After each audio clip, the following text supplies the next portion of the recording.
everyone, to our last council meeting of 2025. Woohoo! And very excited to get proceedings moving here today. And with that, Madam Clerk, would you please read the adequate notice of compliance statement? Adequate notice of this meeting has been provided by the City Clerk's office in preparation of the council annual meeting notice dated December 16, 2024, which was properly distributed and posted per statutory requirements. Please be advised that fire exits are to my right, your left, and at the back of the room. The city has a listening system to assist the hearing impaired. If anyone needs hearing assistance, please obtain the system at the dais and return it thereafter. Thank you so much. Roll call, please. Mr. Boyer? Present. Ms. Hamlet? Here. Ms. Kalmanson? Here. Mr. Pulowski? Here. Mr. Smallwood? Here. Ms. Toad? Here. President McTiernan. Present. At this time, I would like to call on Ms. Donna Patel to lead us in the Pledge of Allegiance. I pledge allegiance to the flag of the United States of America and to the republic for which it stands, one nation, under God, indivisible, with liberty and justice for all.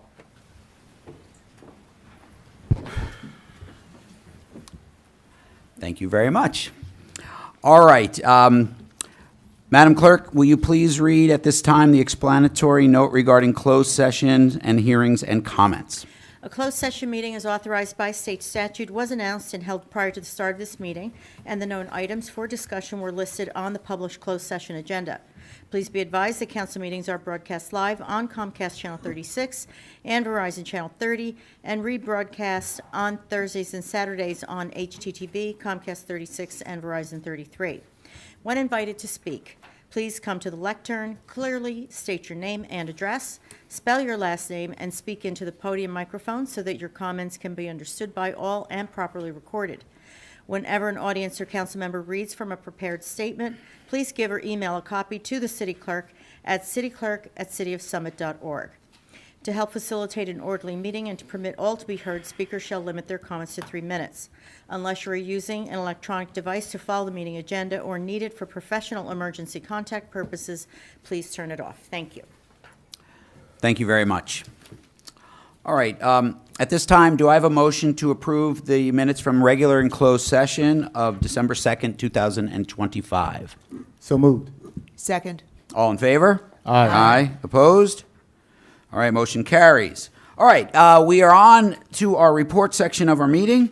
Madam Mayor, do you have a report for us this I do, second meeting Council of December? President. Okay. I do. Thank you. Good evening, everyone. Can't believe it's actually the last meeting in December, last meeting of the year. I would like to make sure that everybody's aware that we have our reorganization meeting on January 6th at 7:30 here in Council Chambers. That's our 2026 organization meeting. We will be swearing in our newly elected officials, recognizing retiring council members and board members, and announcing our new volunteer appointments for city boards and commissions. I will also deliver my State of the City address, updating you on what we have accomplished in the last year in 2025 and where we're headed in 2026. And before the meeting at 7, there's a welcome reception. We invite all of you to come and join us in the main lobby outside Council Chambers.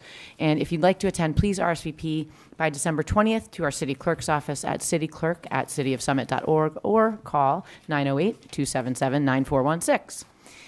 The farmers market is coming to an end. It's been a great season for the farmers market, but this weekend marks the end of the season. And if you want to stock up on food for the holidays, maybe unique gifts, head on over to DeForest and Woodland from 8 to 1 on Sunday, December 21st. And the market will be back in the spring. And I want to wish everyone a happy holiday season, happy Hanukkah, Merry Christmas, Happy New Year. I hope you make beautiful memories with loved ones. And if you're in Summit, wonderful. Hopefully I'll see you around town. If you're traveling, I hope you have safe and happy travels. And it's really been an honor to serve you as the mayor in 2025. And I look forward to continuing our work together in 2026. Thank you. Awesome. Great report. Thank you, Madam Mayor. All right, at this time, do we have a city administrator report? Ms. Baldwin. We do. Thank you, Council President. Free parking downtown to encourage residents and visitors to support our local businesses this shopping season. Our parking service agency and Summit Downtown Inc. have teamed up to provide free downtown parking through December 31st. This applies only to 90-minute on-street spaces, the Bank Street lot, and the ground level of the tier garage for up to 2 hours. The time limits will be strictly enforced. We need to let everybody have a chance to park and shop downtown. In addition, city office closures for Christmas and New Year's holidays. We do have a lot of upcoming schedule changes and closures due to Christmas and New Year's holidays. City offices will be closed on December 25th and 26th, and January 1st and January 2nd. Those days are all parking holidays as well. The transfer station will be closed on December 25th and January 1st. The community center will be closed December 25th to 28th and January 1st to the 4th. There is also a modified recycling schedule for the holidays. There's no collection on Christmas Day and New Year's Day. And the Thursday route for both of these weeks will be picked up Friday, and the Friday route will be picked up on Saturday. This was a lot of information, so all of these details are available on the city website for you to look at in more detail. And I'd also like to wish everyone a very happy and healthy holiday season to everyone who lives, works, plays, and visits Summit. Thank you very much, Council President. Thank you very much. All right, for my council president report, just a quick update on where we stand with our round 4 negotiations. People who have been tuning in, there's been an ongoing process that the city has found itself in really this entire year. So that's been a lot of fun. But we are getting close to the finish line here. I think our our solicitor, who helps us with affordable housing, I think she characterized it that we are on the 5-yard line. Hopefully we'll punch the ball through and get there. From a timeline perspective, we do need to have this all wrapped up by the end of the year. And then there will be a process to actually implement all the agreements that we will put in place with the different challengers to our round 4 plan. That will take place in the first quarter of next year. So, Councilwoman Toth, good luck with that. But we're really, really excited. Everyone up here has worked super, super hard. From Ms. Baldwin, our professionals have really gone above and beyond. We've had a Mount Laurel committee that literally meets once a week, spends hours and hours on this every week. So there's a lot going behind the scenes. And again, very happy that we are continuing to move forward with this, and really can't talk a lot about what's in these potential agreements because they're not finalized yet. But we're very, very confident that between now and New Year's, we'll have something. And in fact, there's something on the agenda this meeting to authorize the mayor to sign off on that between now and the end of the year. So that's really, really good news. Then the only other thing I'd like just to mention, we are in a season, the holiday season. And the holiday season is a time of love, of good cheer, where we're supposed to, cherish family and friends. Sadly, though, if you look at the news over the last couple of days, it hasn't been that way. And, my side job, beside being up here, is I'm a teacher, and I teach history. And I think there's a lot of people out there who just kind of assume that, the march of time and history, things just get better. And the reality is that's not the way it really works. It gets better if people care, and they don't get complacent, and they push for better things. And sadly, what we've seen over the last really couple of years, everywhere is a real rise in anti-Semitism. We just had Hanukkah kickoff. We had a menorah lighting the other day. I know there's one tonight at one of the temples. This is a joyous time for our Jewish friends and neighbors. Yet there's this pall that has been growing. I don't think there's any doubt that it's gotten worse over the last several years. That's really disturbing. And when people see it, we need to say that that's not acceptable. We just had this horrible event in Australia that highlights that. But you just have to turn on the news or look at social media, and it's coming from all directions. You have, campus stuff going on that's justifying this oppressor versus oppressed ideology that seems to, in way, shape, or form, kind of countenance some of this attitude. You have right-wing influencers on social media who seem to glorify, Nazi past and stuff. It's insane. But we have to call this out for what it is. It's hate. And if we don't, we're going to slide backwards. And it's really, really sad. So, in our community, I know there are signs and stuff that we see sometimes that says hate has no home. And I think that's, I used to say it kind of goes without saying, why do we have to put those signs up? But I do think it's a good reminder that we do have to say that when we see things like that, it is never acceptable around any of that. And we should call it for what it is. And like I said, both extremes promote this type of thing. And it just is something that saddens me. But when we see it, we should say no to it. There is nothing that, to treat people in any way, shape, or form except for what their character is. And saying that, I had an email exchange. I know I talked about, political violence and excusing it because of rhetoric when Charlie Kirk was assassinated. We just had a very sad incident in Los Angeles with Rob Reiner. And sadly, it seems like, this is another situation where, an epidemic that people don't really seem to want to grapple with, which is mental health and addiction, that might be somewhat due to this. But, we've had, sadly, like the leader of our country has started to politicize this and make some statement that, tries to, in some way, shape, or form, I don't want to say justifies, maybe too strong a word, but talk about, rationalizing someone's death. That's just wrong.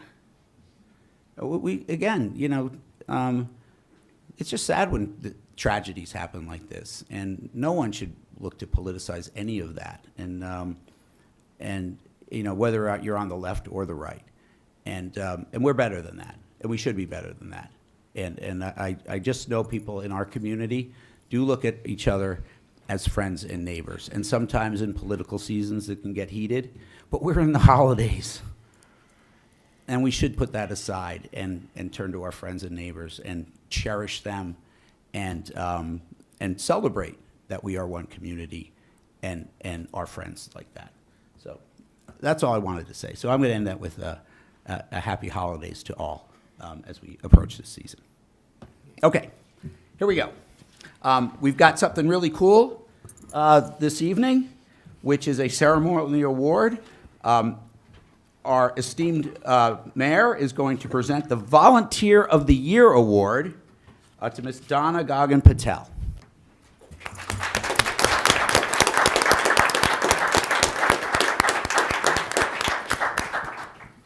Hi, Donna.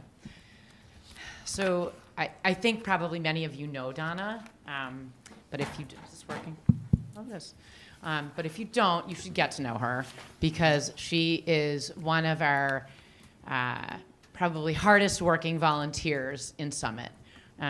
She is the chair of the Environmental Commission and has literally donated, I don't even know how many hours, but I know that when I first was elected, we sat down and talked, and you told me about something you were doing. It wasn't the ERI, but you had spent hours and hours and hours, and it was all volunteer. It was all just incredible, institutional knowledge that you've gathered over the years that you've worked on the Environmental Commission. So we're as a community, we are indebted to you for all of the work and all of the time that you've spent.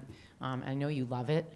And the Tiny Forest is also I know that Mimi has been an integral part of that, but Donna has been, driving that as well. And there's too many things to list that the Environmental Commission has done under Donna's guidance. So I felt that this was a fitting opportunity to honor Donna for all of the hard work and dedication to our community. So I have a certificate that says, City of Summit 2026 Volunteer of the Year awarded to Donna Gagan Patel in recognition of your exceptional contributions as a dedicated community leader. We commend your unwavering devotion to the City of Summit through the Environmental Commission, leading sustainability and the many green initiatives that benefit the community. We are grateful for the countless hours you've dedicated and for being a true embodiment of volunteerism and service. And that's for you.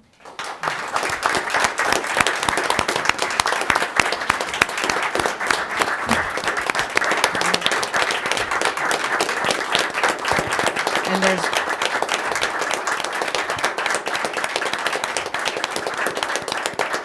and inside this box, there's a really beautiful picture. So that is for you to take with you.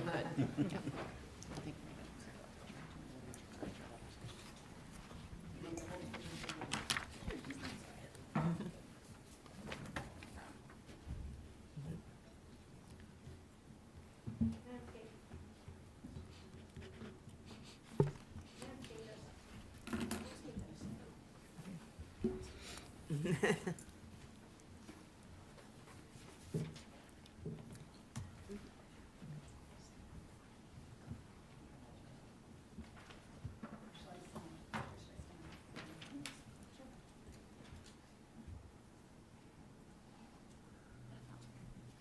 Thank you, Mayor Fagan, for this honor. It's my privilege to serve on the Environmental Commission. I feel fortunate to live in a community that focuses on sustainability and the environment to the extent that Summit has for decades now. The two women who recruited me to the Environmental Commission, Marion Glenn and Beth Lovejoy, set a very high bar for service with their dedication and innovation. The amazing city staff, several of whom are here tonight, consistently help us to accomplish and promote our projects. Both Mayor Fagan and Mayor Nora Radis before her strongly support our work, and all the Common Council members approve grant applications and volunteer at our Earth Day cleanups. A special shout out to my council liaisons over the years who help with everything behind the scenes, David Naidu, Marjorie Fox, Jamie Levine, Kevin Smallwood, and Michelle Kalmanson. Of course, none of this would be possible without the amazing volunteer members who serve on the Environmental Commission and lead many of the projects. Since I've been chair, those people are Rick Bell, Helen Campagna, Francie Cho, Dan Crisafulli, Ryan Felmet, Rich Fiore, Paul Formicelli, Jeff Hankinson, John Kilby, Laura Mendenhall, Kelly Mukalian, Chris Sprague, Melissa Spur, and Mimi Zukoff. Special thanks to my husband Henrik and our children, Hunter and Laurel, who allow me to spend the time that I do as an environmental volunteer. If you're interested in learning more, we always welcome guests at our meetings, and we would love to have you join us. And please save the date for the next Earth Day cleanup on April 18th. This weekend on Saturday at 9 a.m., you can join the Summit Conservancy at the Tiny Forest to watch installation of a new bird nest, or grab up to 3 free packets of seeds from the library's seed catalog and add a native plant to your garden or windowsill. Thank you.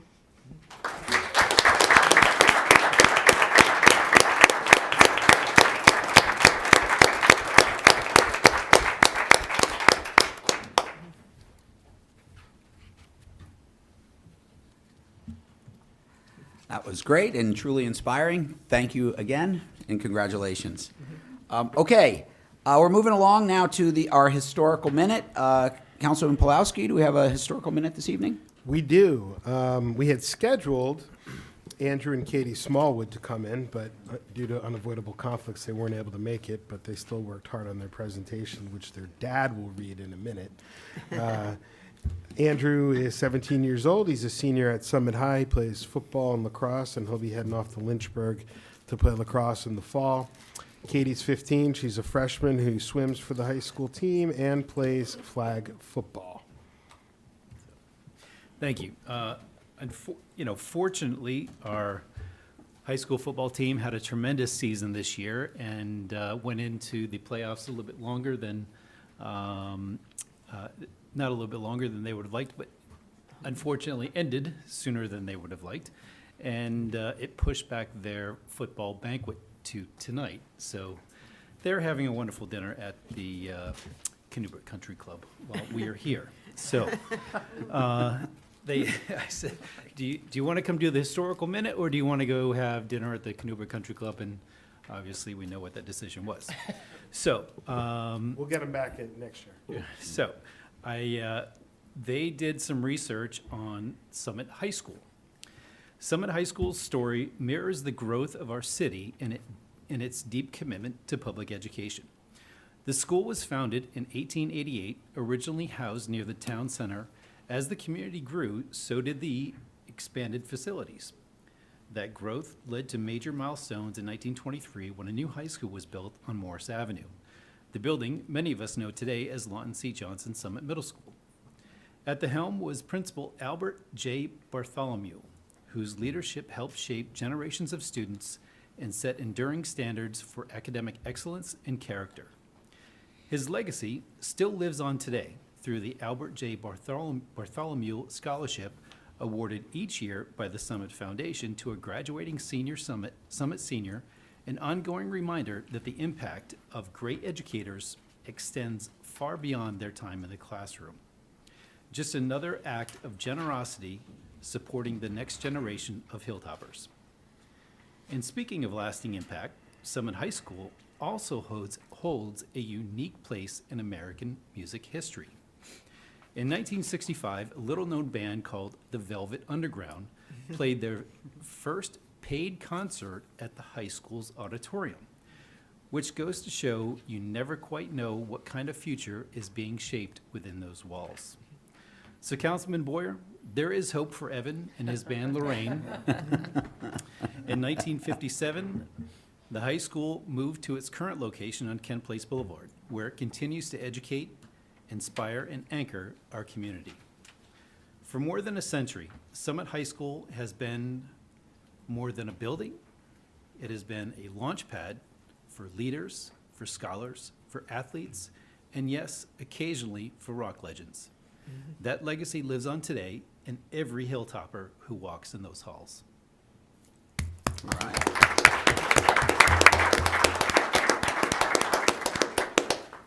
Was really good. Awesome. All right, that was great. Now, we're getting into the meat of our meeting this evening, when we're going to have a couple of ordinances for hearing. We have two from Law and Labor and one from Safety and Health.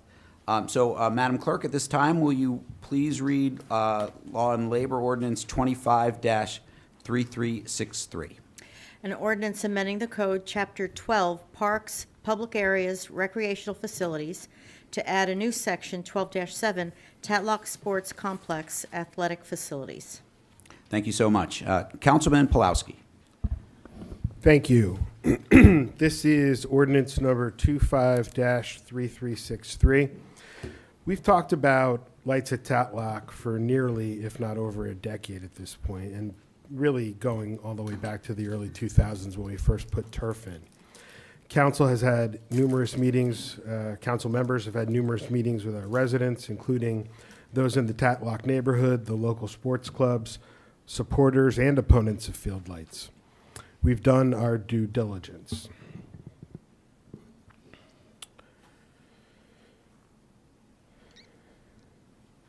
The primary purpose of lights is to provide safe field space for our youth. Just to give you an example, when I grew up here, I guess this would have been in the late 80s, early 90s, we had 5 youth lacrosse teams in town. There was a 7th and 8th grade boys team, 7th and 8th grade girls team, and a 4th, 5th, and 6th grade boys team. Now we have 2 or 3 teams per grade for both sexes, starting in 1st grade and going through 8th. So field space is at a premium. We've also seen in the fall football practices go into dark. We do have some lights up there right now, but they're very inadequate. And with the lights that we'll be getting soon, they'll have a safer place to practice. We also have parent coaches who are really the lifeblood of our youth sports programs who work. So they have to have their practices scheduled in the evening in order to be able to donate that time for the betterment of our children. This lights will also provide an opportunity for our high school field sports teams, both girls and boys, to play under the lights.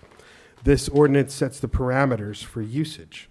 Some of the highlights are that practices are to end by 9 when scheduled. Games are to be scheduled to end by 9. And there'll be no more than 10 regular season varsity contests under the lights per school year. That last highlight has been the most contentious, at least lately, and I get it. The Tatlock neighborhood is a challenge during big events. But I'll remind everybody that not all varsity games are big events. Football and certain lacrosse games may draw a big crowd, but not every varsity night game will. I also remind everybody that this council is setting these parameters here tonight. And the next council could change them. Kevin Smallwood and I, Councilman Smallwood and I, DCP, the council as a whole, plenty of input from the mayor. We've done our very best to balance the needs of our youth with the concerns of the neighborhood. But we are faced with a series of unknowns here. So I urge our youth sports players, parents, coaches to be respectful. Follow the rules, don't speed, clean up after yourselves, and I urge the same of our high school fans.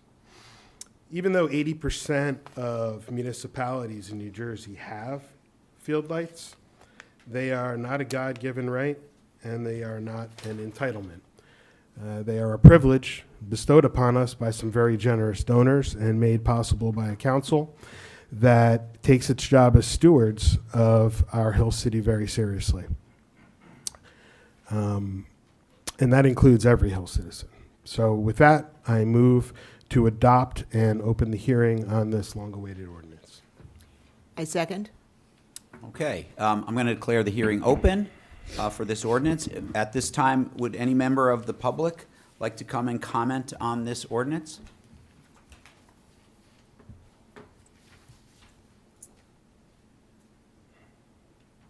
Okay, all right, I'm going to close the hearing, the public portion of the hearing. Would any member of council like to comment on this ordinance? Yeah. Councilwoman Toth. Okay, thank you, Council President. Recognizing that this ordinance is flawed, I'm going to vote to enact it. The ordinance allows, as Councilmember Pulowski said, for up to 10 high school night games a year, plus night youth football games. And that's way too many to start with. My understanding is the schools aren't looking to hold them. We haven't had Friday night lights for several years, and that was not because of the lights. There are many unresolved safety issues with day games that need to be addressed before the city can consider night games. And to any move to including night games should be incremental, much as teenagers start with probationary driver's licenses before they get the full driver's license. So I'm confident that the ordinance will be amended to so provide going forward. Thank you. Other comments from council? Councilman Pulowski. Yeah, so just in response to Councilwoman Toth, you say it's way too many games to start with, but the high school has no intention of using those games. Maybe they will, maybe they won't. Also, if the, if the lights are up in time for the spring, there's going to be a maximum of 3 games probably, and we're going to get a good idea of how things go, what we can improve, or if everything is great. There's another resolution coming up about Tatlock in this meeting. Over the course of our discussions, there were a lot of other things that we would have, if we were able to do just an all-encompassing Tatlock ordinance, we would have put it in about post-mortem meetings, about reports, about post-installation studies. We just couldn't put that all in this ordinance, which really focuses on light parameters. But we are going to be putting something like that in by resolution, so that we'll memorialize these things that we have agreed to do. And one of them is that after this spring, Council's going to take a real close look at this ordinance and the number of games that we have permitted to allow, or that we're going to permit the high school to schedule, and see if it needs to be revised in any way based on those outcomes. So to say that you want to immediately make changes to it and do some kind of a probationary period, I have confidence in our public, our residents, our neighbors, and our Board of Ed and Athletic Department that everybody is going to be working really hard to make these events go as smoothly as possible and to project into the future that bad things are going to happen, when again, these are a series of unknowns. I just don't know why you would do it. But you know, if you want to propose that to the next council, you will be the council president, and so there's nothing we can do to stop you. But you know, I would also ask, did you talk to the high school? Talk to anybody at the high school about whether they want to have these games? I mean, I've had meetings with the athletic director about it. I've had meetings with Scott Huff about it. They seem pretty excited, and as do all of our youth sports programs. So I'm not sure where you're getting your information from. Correct me if I'm wrong, but I heard something different straight from the horse's mouth. So maybe you could talk to them before you try to, you know, change this ordinance too much. Thank you. Other comments from council? Council President, Councilman Boyer. what I do really like about this ordinance is that it establishes the installation of security cameras. I think that when the lights are on late, people are walking or using the track, or kids are playing on the track, having security cameras there, I think it really fits into the overall security posture of the future of the town as well. So that's a really good inclusion. I'm just happy that the lights are there. I know that the details about when the lights are going to be off and on and how many games, frankly, that's going to change over the years, right? I don't think that we can predict the future, and Councilman Pulaski tried his best, thank you, Councilman, to see into the future, to see all the problems that may occur, but we just don't know. But the next council, the next councils, they'll pivot, they'll make it, they'll adjust it, they'll talk to the parents and the athletic directors and the police, right? Like, things are gonna happen. But I'm so glad that the lights are here. I think it's gonna be a great event for the city, for all of us to come together and watch the different sports in that field. It's gonna be excellent. And we'll figure out the other things. So I am very in support of this ordinance, and thank you for all your hard work on this, Councilman. Appreciate it. Thank you. Other comments? Councilwoman Hamlet? I'd just like to say thank you, Councilmember Toth. At least you're being honest about what you will be changing in 2026. I, however, am very, very proud of this Herculean effort that the community has come around, and I'm glad that in 15 or 16 or 17 days, when I'm no longer on council, this will be our legacy. And when you see the young children practicing in the dark, it is very, very scary. Kids are going up trying to catch a ball, bumping heads with another kid. It's absolutely dark. We're one of the very few towns that does not have lights. And if you've spent any time there, you'll see that. And not all of the kids in Summit go to a country club, right? They just don't. There's kids from, Mr. Vito Gallo, all the Weaver, Glenwood. These kids, it is so important. They're off their phones. They're outside. When you go there, you get really passionate about it. And as I said a few months ago, we're going to do the right thing. And this is just a start. I urge you, the new council, to just work with the community and come up with some reasonable expectations. Work with the athletic directors. There's so many simple things that we're not doing right now. I keep saying, hand the bus drivers a card, a big yellow card that says you can't go this way. Have everybody sign off on it. Just stick with the basics, but let these kids play. It's good for their mental health. It's good for the community, and I'm glad it's our legacy. Thank you. Other comments from council? Councilman Smallwood. Thank you, Council President. You know, for one of the first things that you say in your comment is that you're going to repeal this or change this as soon as this is done in January. You know, you're going to have a lot of other things to do next year. There's a lot of work that goes into being on council, and for you to comment that one of the first things that you're going to do is just simply repeal and replace what we're currently doing now, is I just don't understand it, especially when we're talking about children. You know, this has been a discussion since long before 2018, when the Department of Community Programs came and presented to council. There's been a need for this for a long time. This wasn't just thrown together. There have been meetings after meetings after meetings. And whether the neighborhood wants to believe me or not,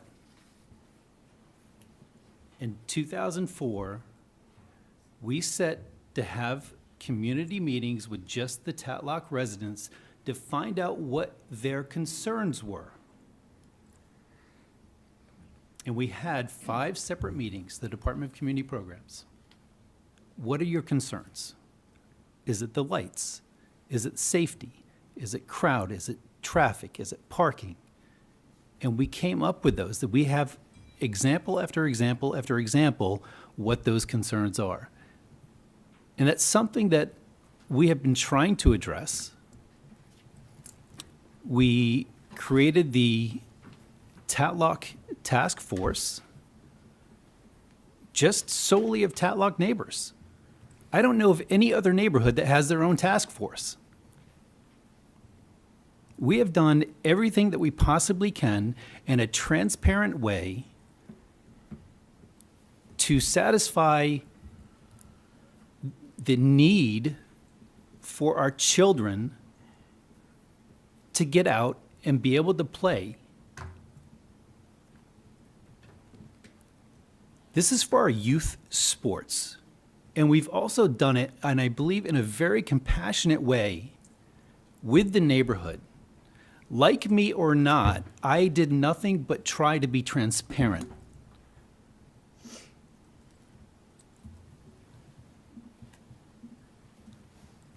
We have over 50 pages of notes on the Department of Community Programs that David and Mark put together. We were criticized for having 3 studies done, the environmental study, the traffic study, and the lighting study.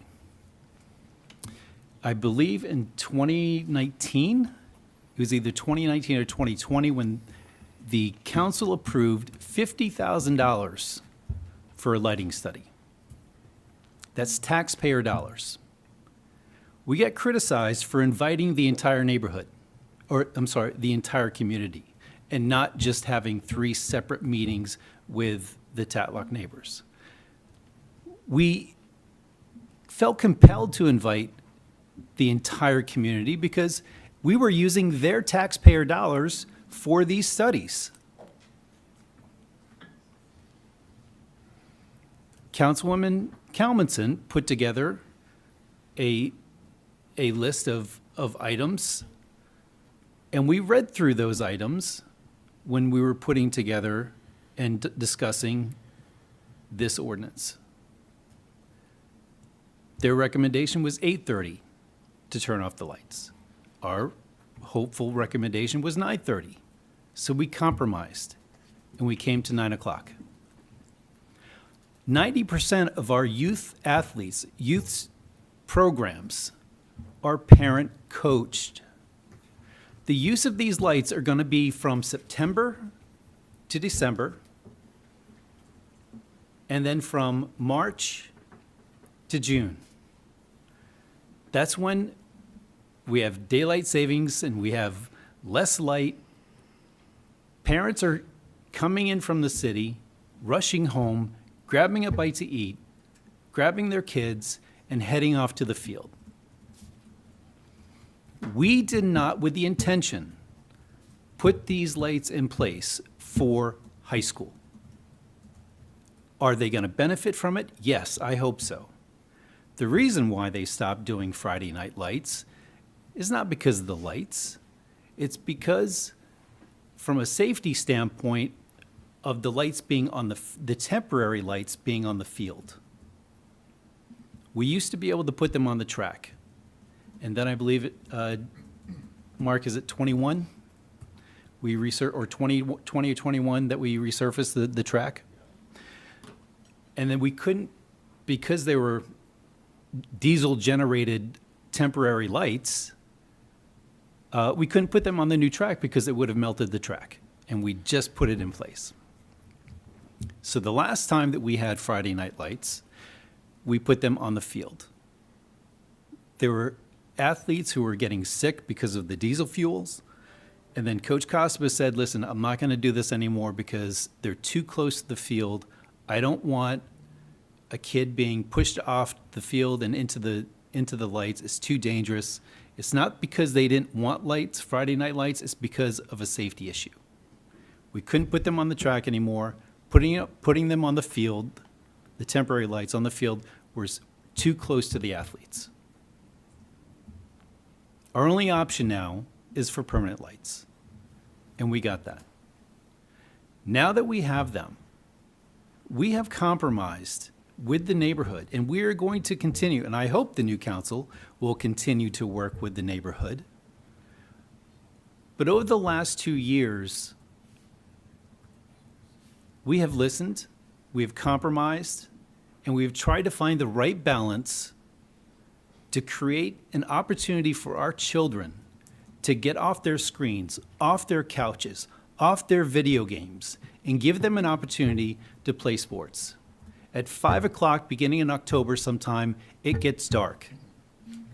We have 3 poles on the upper Tatlock lights. It lights up a quarter of the field. You get 6th graders on one end, 7th graders in the middle, 8th graders on the most lit portion. And it is getting dangerous. I'm sorry, we have youth sports, kids want to play. We're getting more and more youth out to get into, we have more and more children signing up for youth programs, whether it's flag football, boys and girls, youth football, lacrosse. We're not going to deny them. I'd much rather have them out playing a sport, learning how to be a teammate, learning discipline, than being on their couches, on their video games, and on their phones.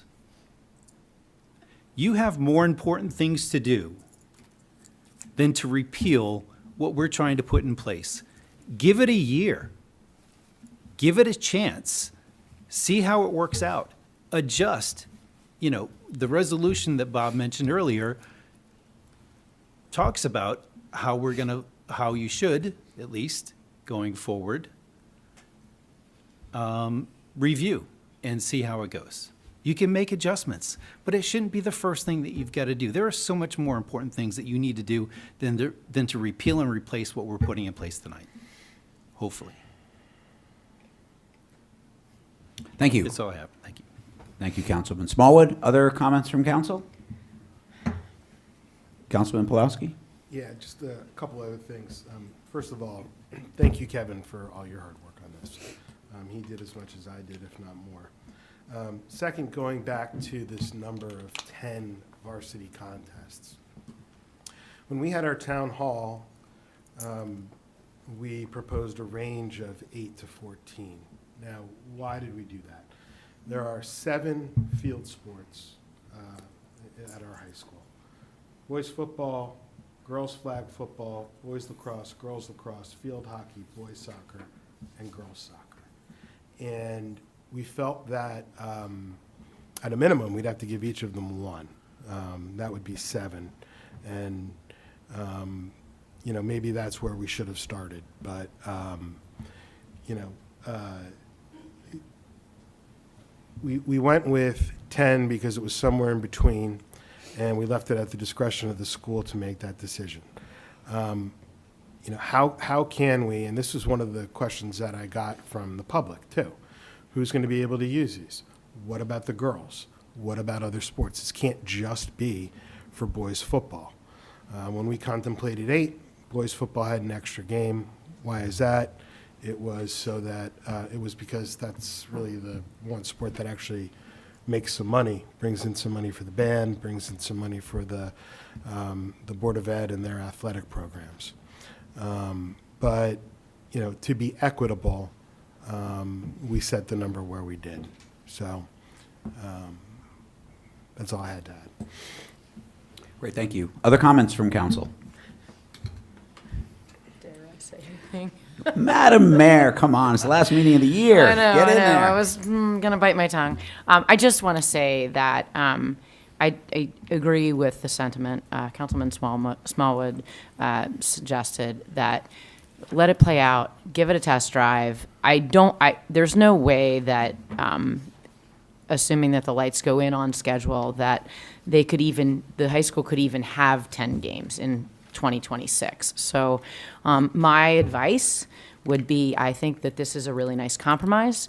I think that there's a lot in here that has valuable input from the residents, from the neighborhood. I think that a lot of that has been considered, and I think that the right thing to do is to allow this to play out for a year and then revisit it. If you really feel that strongly about changing it, I would at least give it a year. Thank you. Thank you very much. Other comments from council? Yeah, I'll just wrap up and say, one, I want to thank Councilman Pulowski and Councilman Smallwood for all their hard work around this.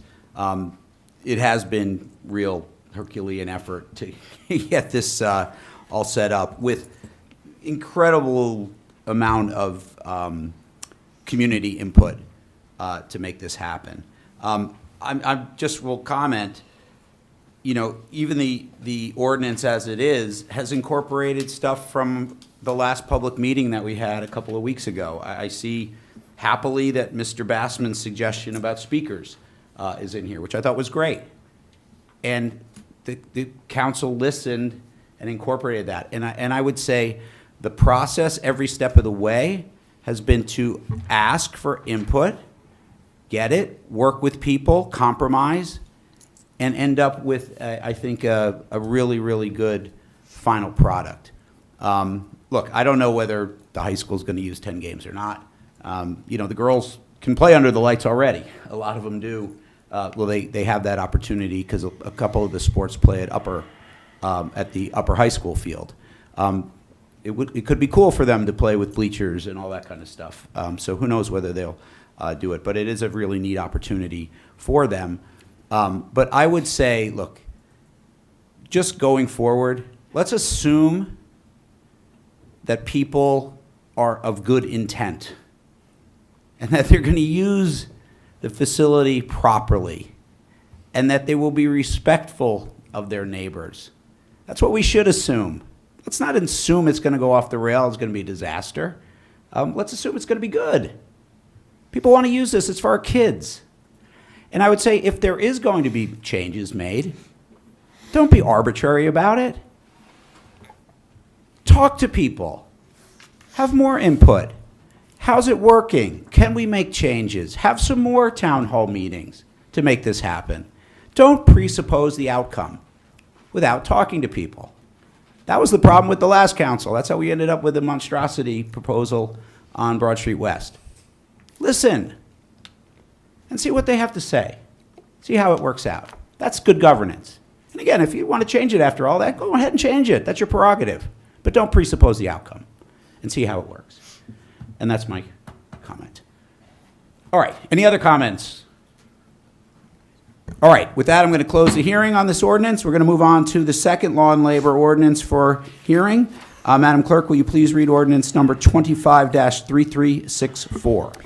An ordinance to repeal and replace Chapter 2 Administration, Article 2 Meetings of Common Council, Section 2-2 Council Meetings, Subsection 2-2.1 Rules of the Common Council. Thank you so much. Councilman Pulowski.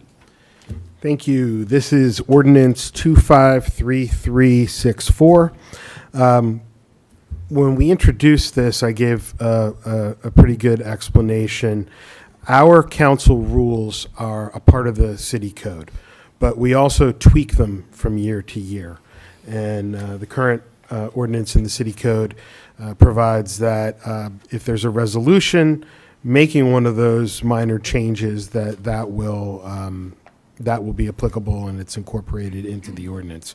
But the ordinance hasn't been updated on E-Code 360, I think it's called, right? For a while, and that's because we've only been making amendments by resolution. So this is really going to codify the current state of our council rules, this ordinance will, and there are basically two substantive changes. The first one is to codify the council's longstanding practice of not allowing council comments after the introduction of an ordinance, and that's at section 8, paragraph I, and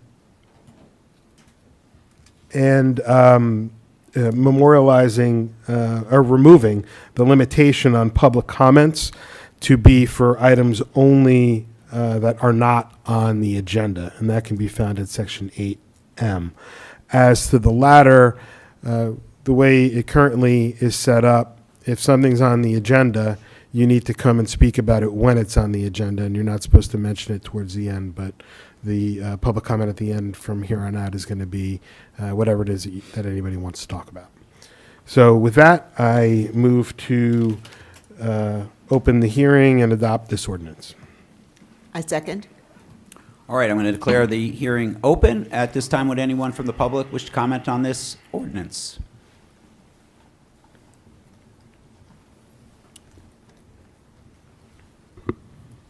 Good evening.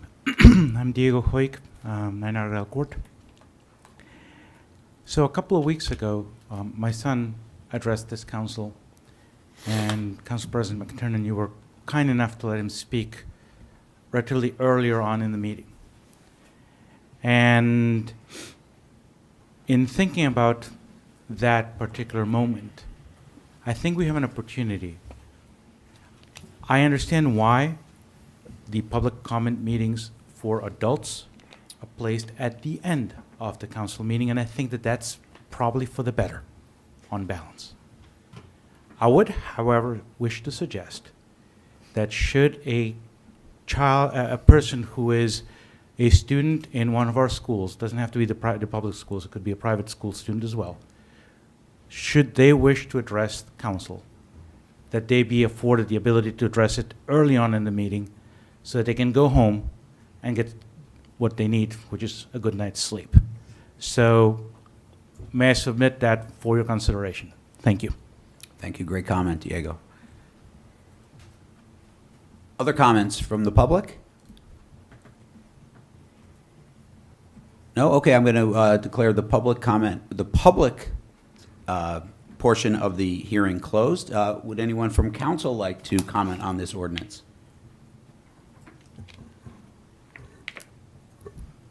Council President? Councilman Boyer. I would have to agree with Mr. Hoek, but I'd take it a step further. I think there are times where there are a lot of people that come to council meetings that are not Summit residents. There have been several meetings where we had people upstairs and out in the atrium as well as in here, and the residents in town did not get to speak.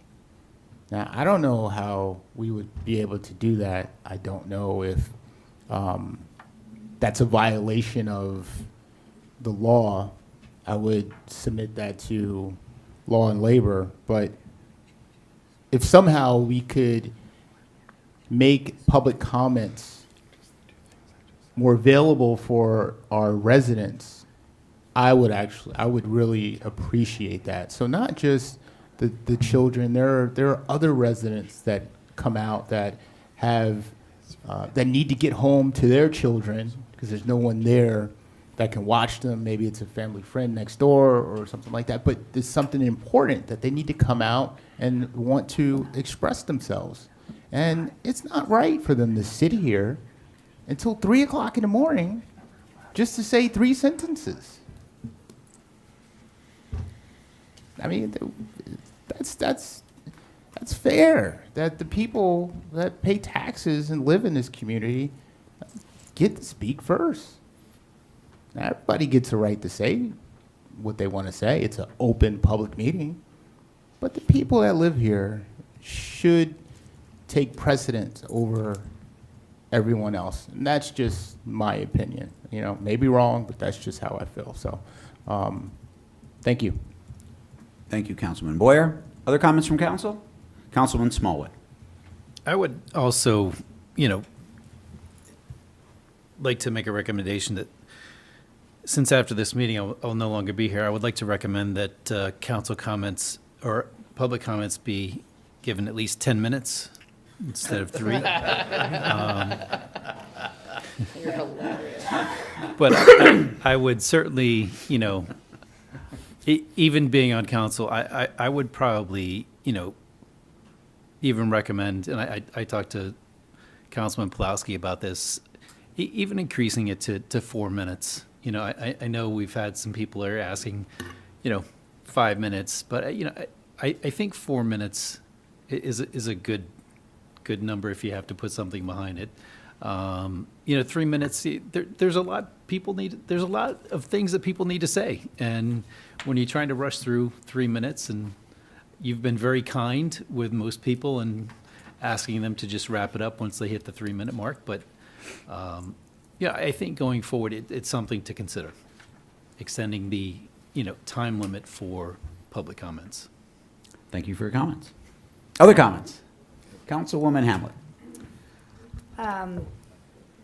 Yeah, you're probably all going to disagree with me here, but I think comments during introductions are really important. Maybe not every introduction.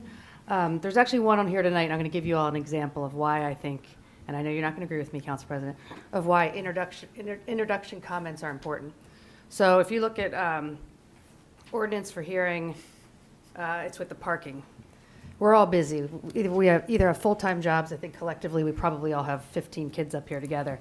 And the amount of times we're on the phone every day, I can't possibly call all of these council members one by one, and Claire will have the same situation. But had I had the opportunity to talk about this parking introduction at the time and just said, hey, I know you're introducing this, I didn't get to it this week, but it's actually not right?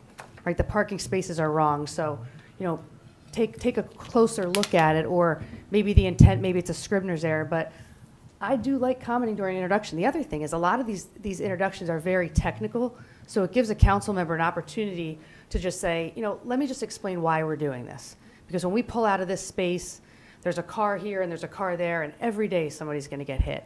And so I find value in introduction. Thank goodness we don't do it often, but I really like commenting during an introduction. I think it's a huge disservice to the public to take that away. Bob, you're one of my best friends, and I'm sorry, but it's how I feel. Thank you. Good comment. Other comments from council? Councilman Pulowski. So I don't think we're really taking it away. It's been the longstanding practice of the council not to allow comments on an introduction. We're just making it official now. As far as the length and placement of public comments, folks, I'm the only one up here who wants to put all public comments at the front of the meeting and extend them to 4.5 minutes with a warning at 4 minutes. So you got to work on the rest of the folks up here.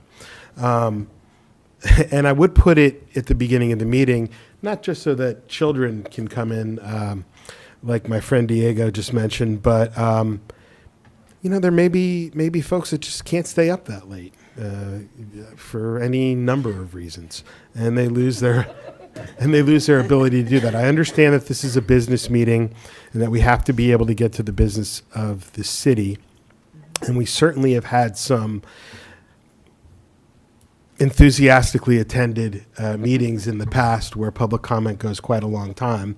But I feel like having it at the end kind of deters those public comments that everybody ought to be able to make. As far as comments on an introduction, we also still have the ability to do that at the end. Now, I know it's easier for somebody who wants to say, hey, what happened with this introduction? What a deal you have to say about it, to go to that part in the meeting and not have to search for it at the end. But council can always comment on whatever they want at the end, and now so can the public. So I'm going to support this. Thank you. Other comments from council? All right, I'll just wrap up and say, I think the way the meetings are run now is perfect, so we don't have to change. But just kidding. We can always be better, so I appreciate people looking at this and looking to tweak it. And I look forward to watching the council meetings next year from there. And I can go home when I need to, because I'm one of those people who have a hard time staying up late. But that's it. Any other comments from council? All right, I'm going to declare the hearing closed on this ordinance. We're moving on to our third ordinance for hearing. That's Safety and Health, number 25-3365. Madam Clerk, will you please read this ordinance? An ordinance amending the code, Chapter 7, Traffic, Section 7-8, Parking, subsection 7-8.7, Parking prohibited at all times on certain streets. Thank you so much. Councilman Boyer. Thank you, Council President. This is ordinance number 25-3365. The purpose of this ordinance is to establish no parking zones on several streets where safety, visibility, and traffic flow have been ongoing concerns. These areas include portions of Bedford Road, Morris Avenue, Broad Street, Ashwood Avenue to Park Avenue, and east of New England Ave near Christ Church. And the south side, Chicago, and the south side of Weaver Street from the Summit High School exit to the driveway at 46 Weaver. These adjustments follow recommendations from our police department and our Department of Community Service and are intended to improve pedestrian and driver safety. I move to open this ordinance for a final hearing. Second. All right, I'm going to declare this hearing open. Would any member of the public like to comment on this ordinance?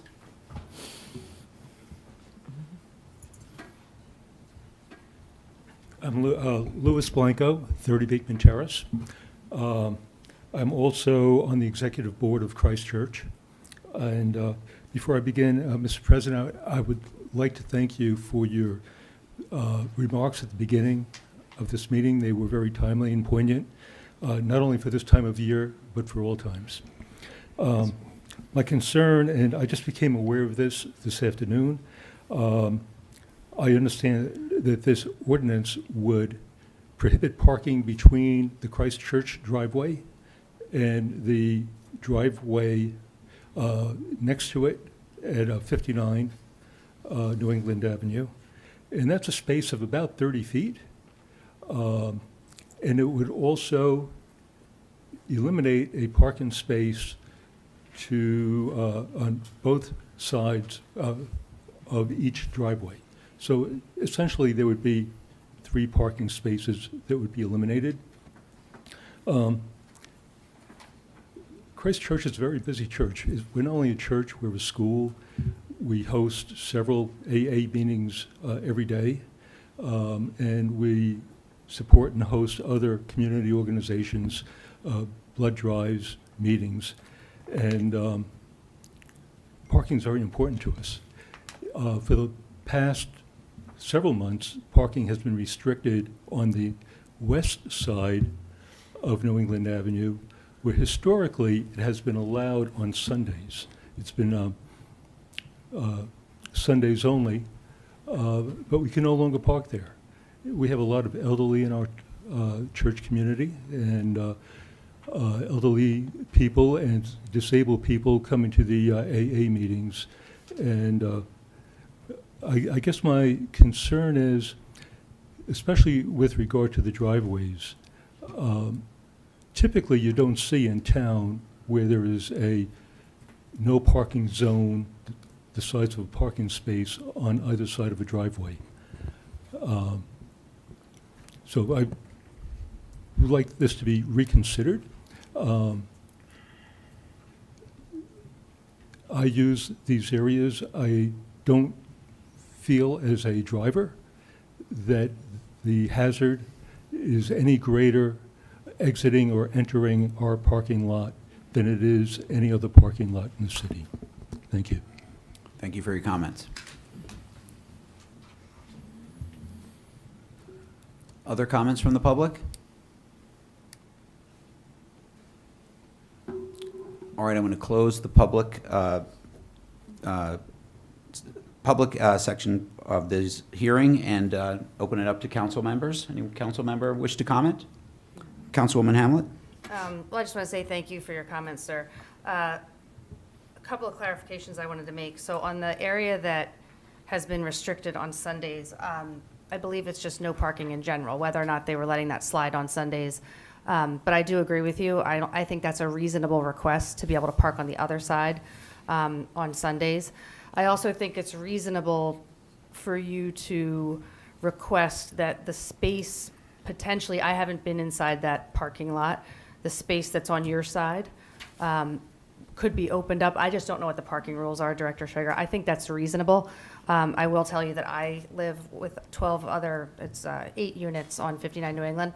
And literally, when we have our kids in the morning taking them to school, your cars are 6 inches and 6 inches here.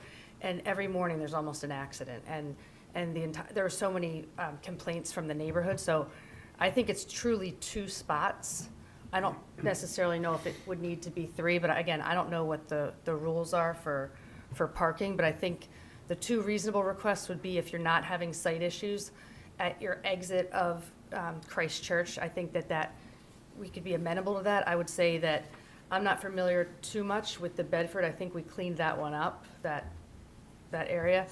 So I think that's reasonable, but all of the community members that live around 59 New England, we literally can't see anything. And anybody who lives on New England knows that when cars are parked on both sides, it's very hard for 2 lanes of traffic to get through, but we live with it. It's just what we have to do. So I think it's really just 2 spaces, and it's just because that area is so congested. So Director Schrager, I'm not sure if you can opine on his concerns around, how many feet. I don't know how big it's pretty tiny, though. I'd have to get my tape measure out. Yeah, just through you, Council President, we could work with safety and just limit the number of spaces. I don't have the dimensions with me and stuff, but if it's parallel parking on the street, typically you want like 24 feet.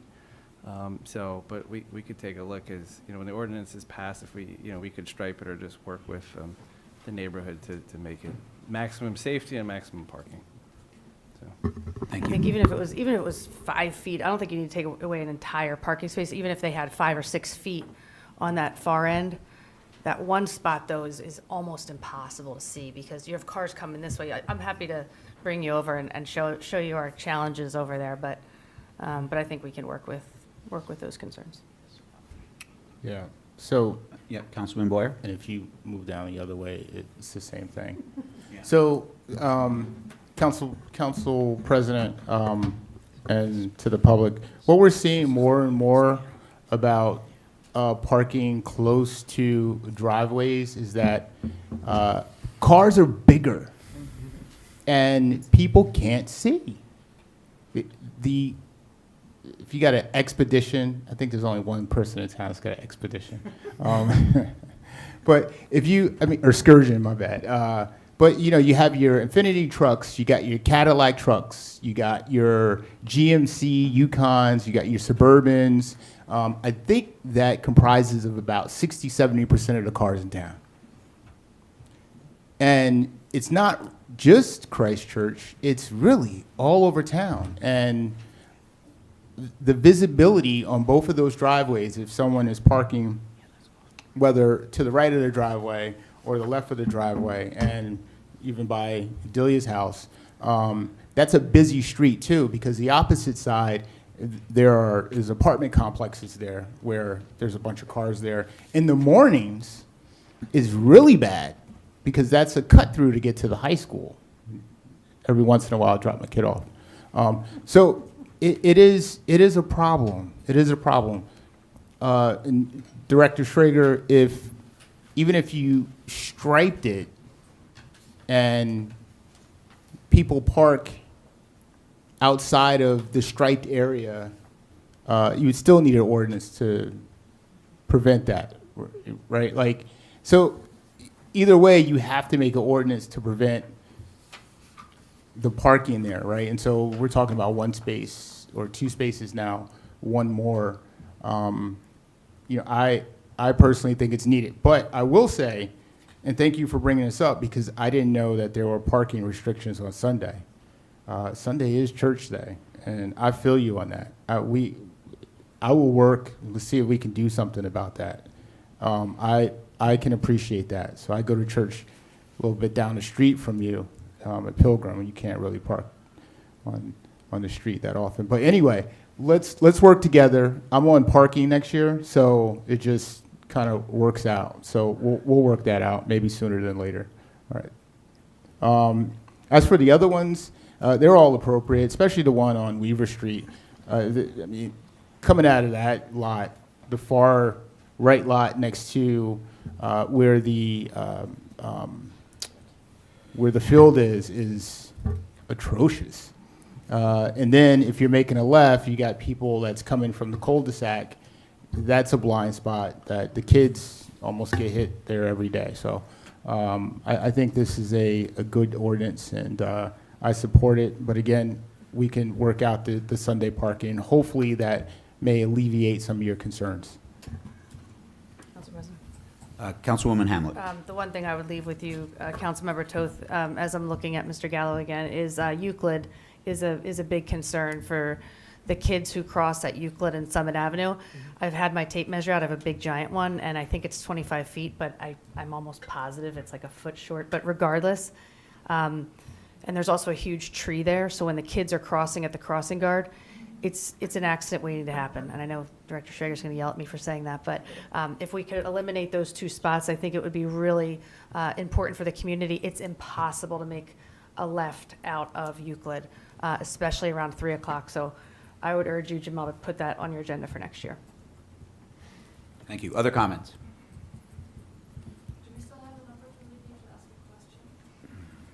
I've closed the comment section. All right. No other comments. I'm going to close the hearing on this ordinance, and we're going to move on to ordinances for final consideration. Madam Clerk, will you please read ordinance, the first one from Law and Labor, 25-3363. Ordinance amending the code, Chapter 12, Parks, Public Areas, Recreational Facilities, to add a new section, 12-7, Tatlock Sports Complex Athletic Facilities. Thank you so much. Councilman Pulowski. Thank you. This is ordinance number 25-3363. Ordinance amending the code, Chapter 12, Parks, Public Areas, Recreational Facilities, to add new section 12-7, Tatlock Sports Complex Athletic Facilities, and establish a Tatlock field lighting policy.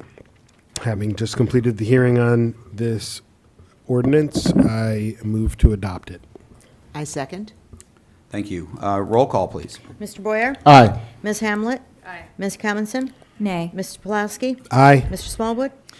Yes. Ms. Toth? Aye. President McTiernan? Aye. Motion carries. Okay, we're moving on to the second Law and Labor ordinance. Madam Clerk, will you please read number 25-3364?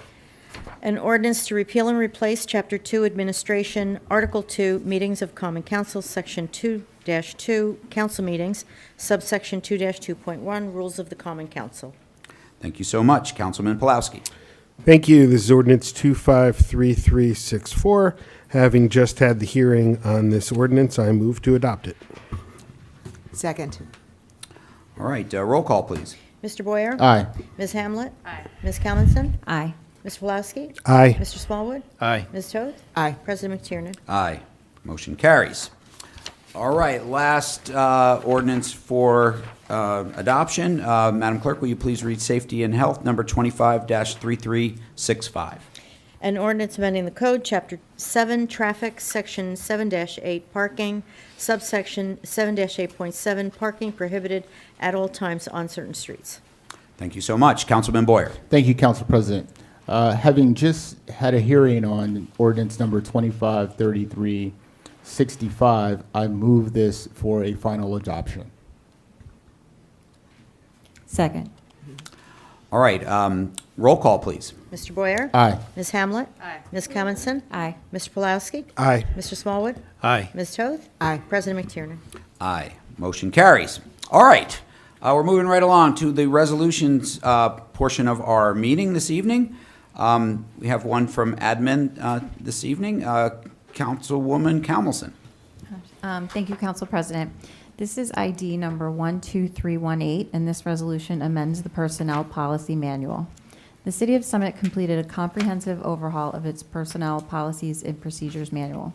The proposed revisions include structural reorganization, policy consolidation, removal of outdated provisions, and updates required by law, risk management authorities, and guidance from the city's labor attorney. The changes aim to modernize the manual, ensure legal compliance, and clarify expectations for both management and staff.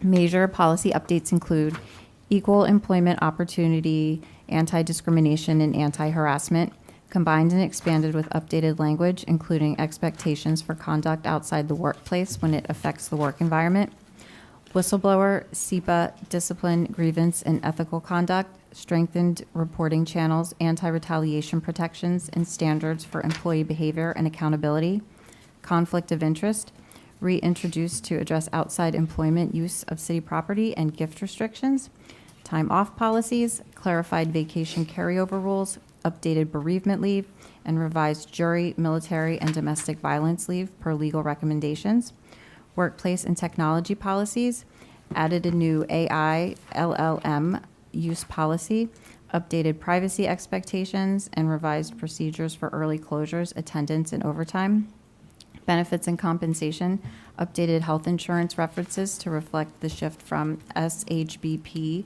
to NJ Solutions JIF, managerial procedures, modernized background check requirements, updated nepotism rules, and removed outdated managerial policies.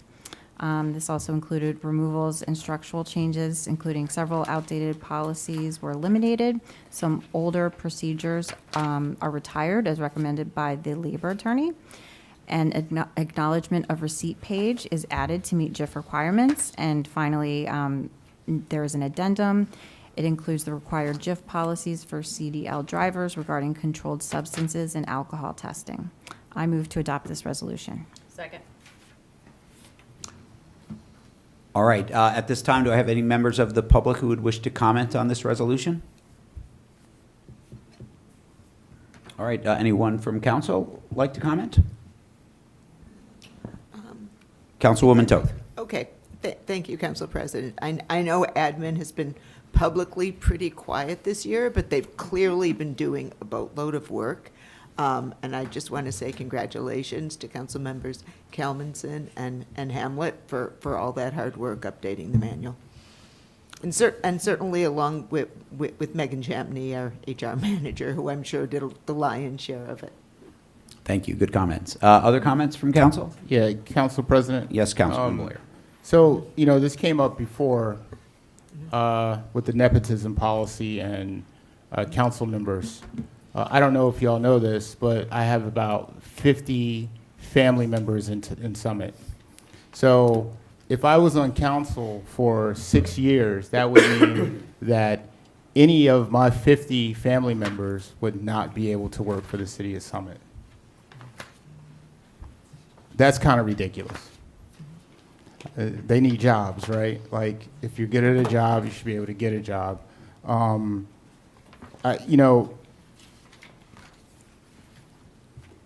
I think that when you look at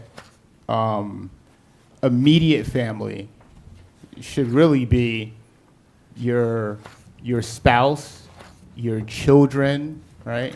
Not like your cousins or any person related by blood or marriage residing in an employee's household. I mean, that could be a lot of people, right?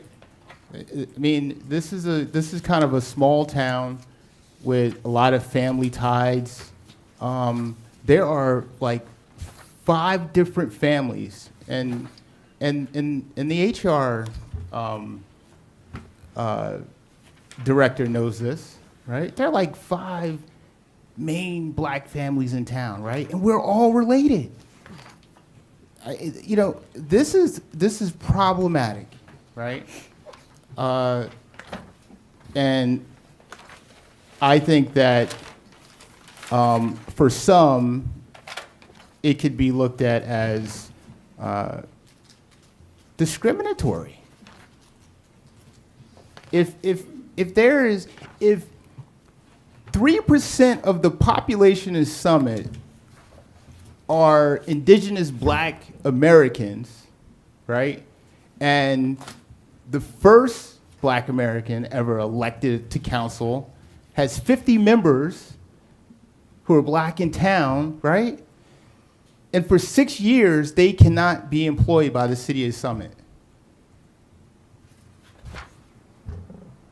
What it should say is that the sitting council person should just have nothing to do with that procedure, right? Like, you can't be involved. You can't submit an application for them. You can't talk about their employment. But to bar them from employment is absolutely ridiculous. It is.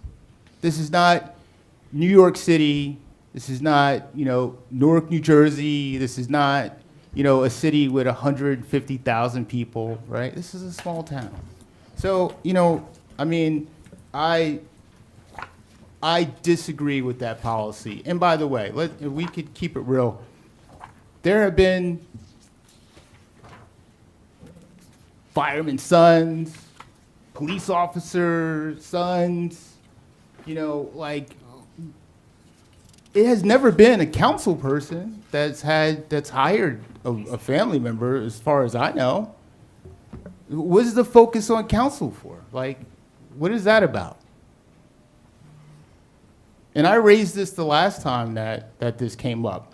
My issue with the nepotism policy, quite frankly, would be, hey, if I'm the chief of police, right, you shouldn't be able to hire your son in the police department, right? Or, if I'm the fire chief, right, my son shouldn't be in the fire department while I'm there, right? Those are the issues. Not the council person, that may be elected, where 50 of the people in town are, it's not fair to them. That's not fair. I'm gonna run for council and I have some relatives who want to get a decent job in the city. How is that fair to them? That's not right. You should focus on the city employees and stop the nepotism within the city of Summit. And don't focus on people who are up here volunteering. I'm a volunteer, man. So you're gonna prevent my nephews from seeking employment? Or my wife's nephews and nieces from seeking employment in the city of Summit because I'm volunteering as a council person? That's absolutely ridiculous. Thank you. Councilman Smallwood. Thank you, Council President. Councilman Boyd, I 100% agree with you on your first point with regards to not being able to hire a council member's family member. To be honest with you, that's not even part of our process.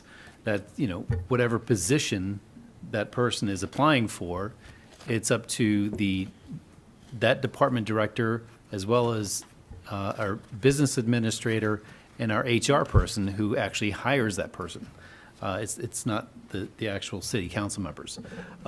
With regards to the nepotism in terms of firemen and police officers, I do have to disagree with you on that. I love hearing the fact that we have or may have a 5th generation fireman or a 5th generation police officer. I think if we discouraged, those family members from following their fathers or their grandfathers, yeah, I think that would be, that would be disheartening to me, because if they're willing to put their lives on the line as a fireman or a police officer and follow in their parents' or grandparents' footsteps, I certainly would encourage that. But I totally agree with you in terms of the policy, in terms of a council member's family members not being able to even be considered or being able to apply for that. Thank you. Councilwoman Hamlet. So, I think it's important to clarify the red line version of this for anyone who, and Jamel, I totally agree with you, but in this version, correct me if I'm wrong, Councilmember Camilson, what we did was we changed the nepotism policy. So the last version wrote, a candidate is an immediate relative of the current mayor. Sorry, the last version read, a candidate is an immediate relative of the mayor or anyone who has served as mayor in the last 5 years. The red line version also read, a candidate is an immediate relative of a candidate is an immediate relative of a member of Common Council or anyone who has served on a Common Council in the last 5 years. What we took away in this version was, now it reads, a candidate is an immediate relative of the current mayor. We took away, or anyone who has served as mayor in the last 5 years. Now it reads, now the second paragraph reads, a candidate is an immediate relative of a member of Common Council. We took away, or anyone who has served on Common Council in the last 5 years. And I actually skipped the last admin meeting, and I just read the red line version today, but that's why it's really important to read the red line version. So I hope there's not any misunderstanding, but the nepotism policy has changed for the better to address those concerns. Council President. Councilman. Unless Boyd. there's something wrong in the packet. Well, Am I right? I think, City Administrator. Oh, is the red line Baldwin? version not in there? No, it's not. Would Oh. you like to Well, clarify? that might explain things. Yes, through you, Council President. There is, and I think that we all recall this when we hired a fireman in the last year or so. But there is a clause in here that says that the Common Council may waive the limitations of this section for good cause. So there is an ability for the current council member or the current mayor, who's active, to recuse themselves from the decision and not vote on the waiver resolution, but to do a waiver resolution. So that ability to hire a relative still remains with the clause for a waiver resolution. So just to clarify that, it is a possibility, and it would just mean that the active elected official would have to recuse themselves from voting on that waiver resolution. But a person could still be hired if they were qualified and related to a council member. But there are also in there, a candidate is an immediate relative to the city administrator. I can't do that. So there's, to the city clerk, there's a lot of other features in here that were what everybody was looking for. But Yeah. again, there is the waiver possibility. And Council President, the main difference, and I want people to capture this point, right? When you're on council, you're not in the line in the chain of authority, right? Like, no one will directly report to me. No one. If I work in the fire department or the police department and I'm the chief and I hire, that line goes up, right? You might not directly report to them, but that affects internal hiring decisions, right? That affects the morale within the department, because people, and it may not be happening, people say, oh, that's the guy's son or the daughter or whatever, that's why they got the... That doesn't happen on council because we don't make any of those decisions. It doesn't. To me, this is an attack on a volunteer. It really is. And is the 5-year line in here too? I mean, We took it out. oh, well, that's great. So you took the 5 year, well, at first it was going to be, can't hire a relative of a council and for the next 5 years after they're off of council. Like, come on. Where are we getting this stuff from? We are volunteers. No disrespect, city administrator, you're paid. You're a paid employee. What benefit is it that I get?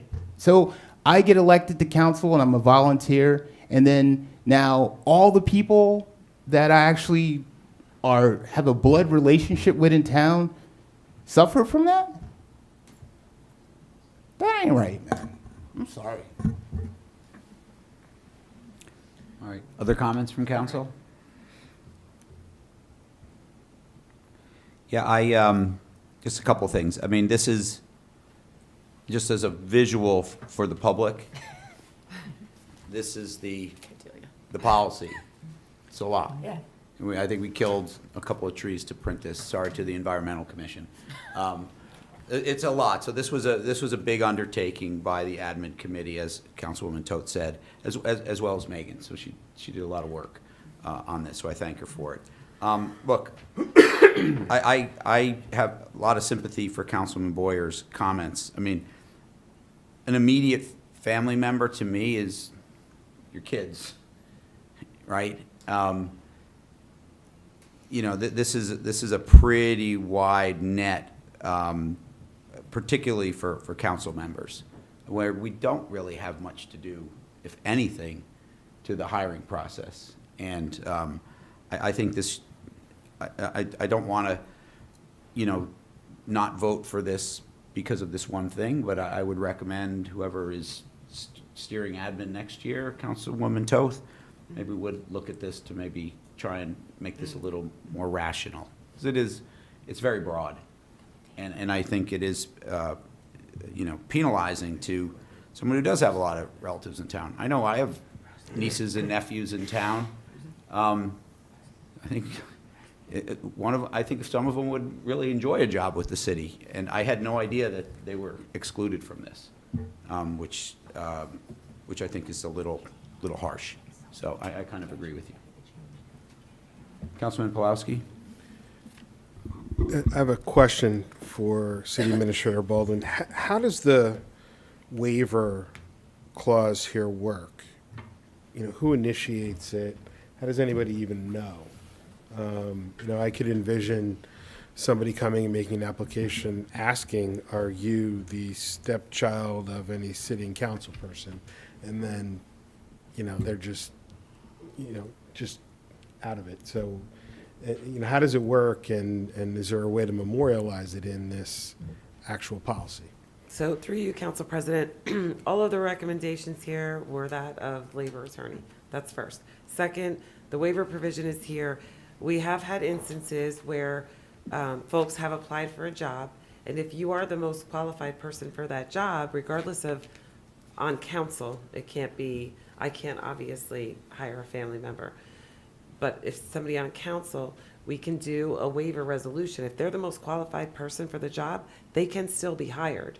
There's just, we've done it before. While I think all of you were here earlier this year, or maybe it was last year, I'm losing, and I think it was this year.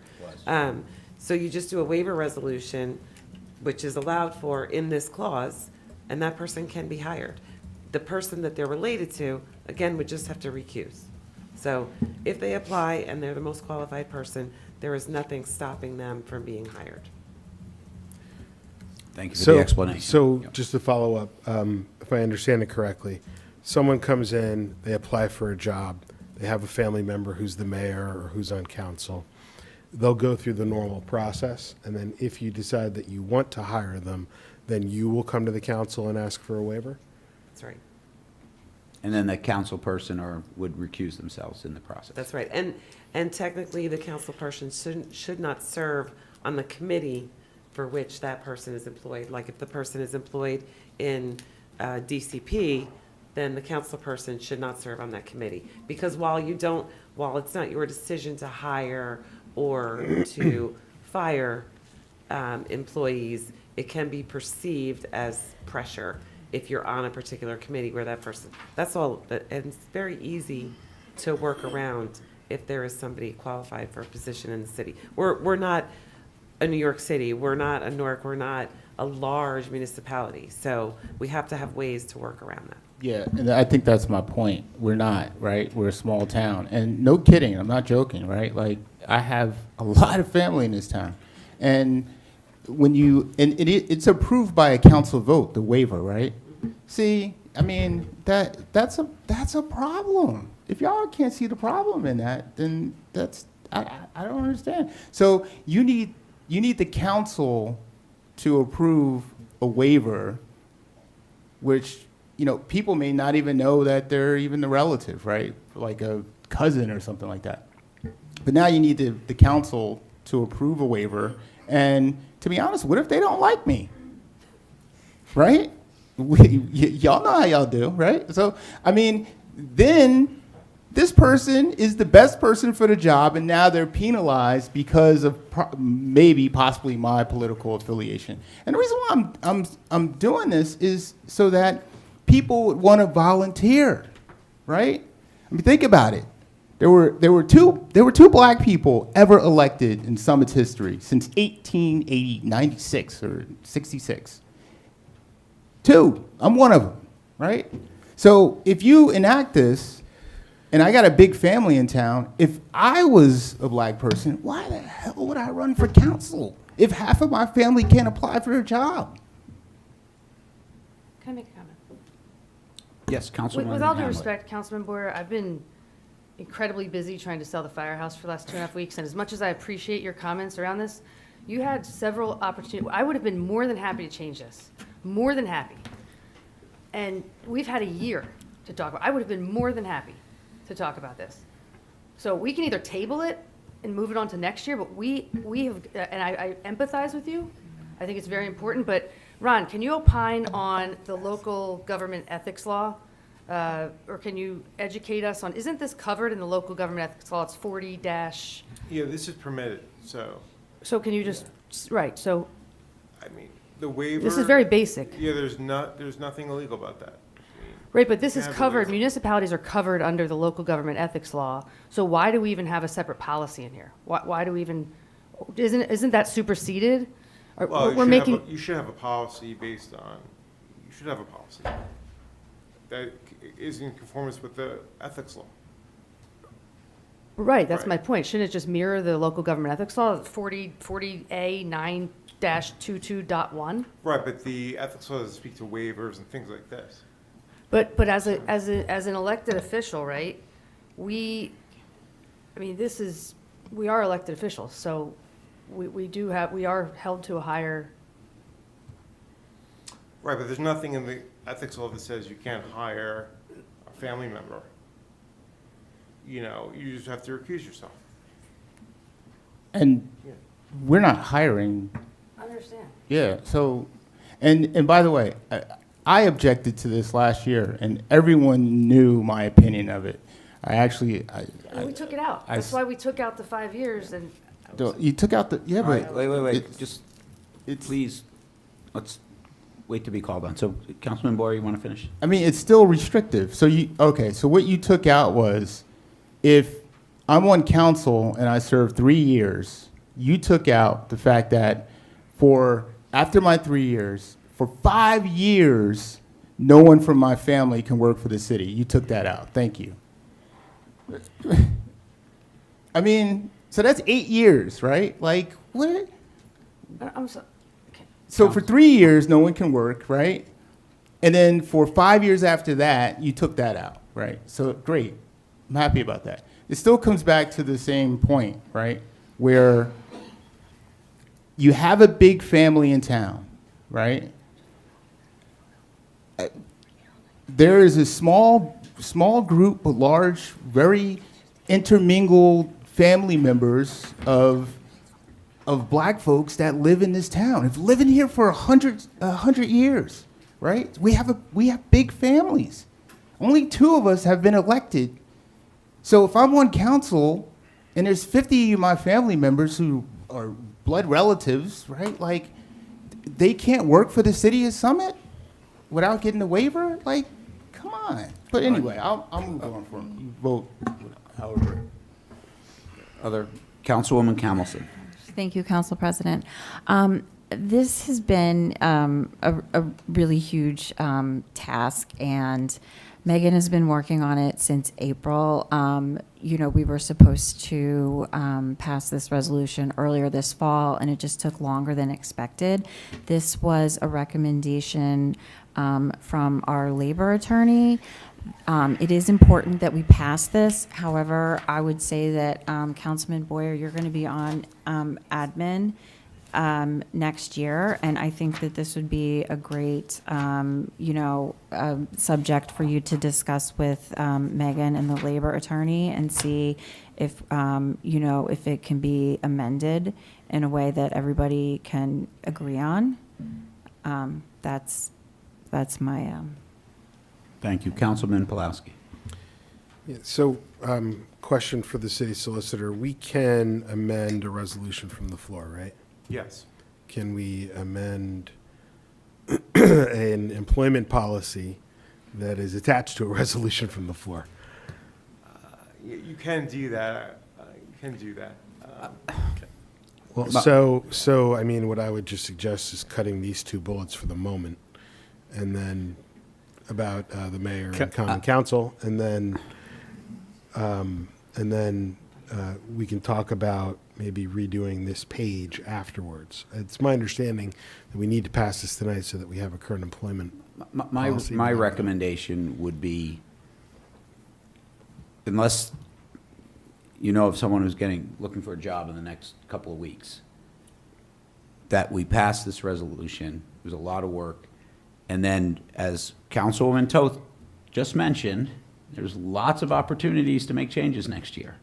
So she can drive that as an agenda item in admin, and we can relook at this and make this better. Because I do agree with you, Councilman Boyer, but I do think, this is a resolution, but I would not want to, there's a lot of legal terms in all this. There's a lot of statutory Things. That have to be passed That's this why year. I would be very uncomfortable by winging it, by making any changes on the fly from the dais.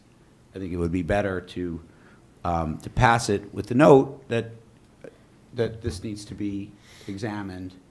It's a resolution. Can bring this up at any time in the first quarter if admin decides to make some tweaks to it. Councilman Smallwood. Thank you, Council President.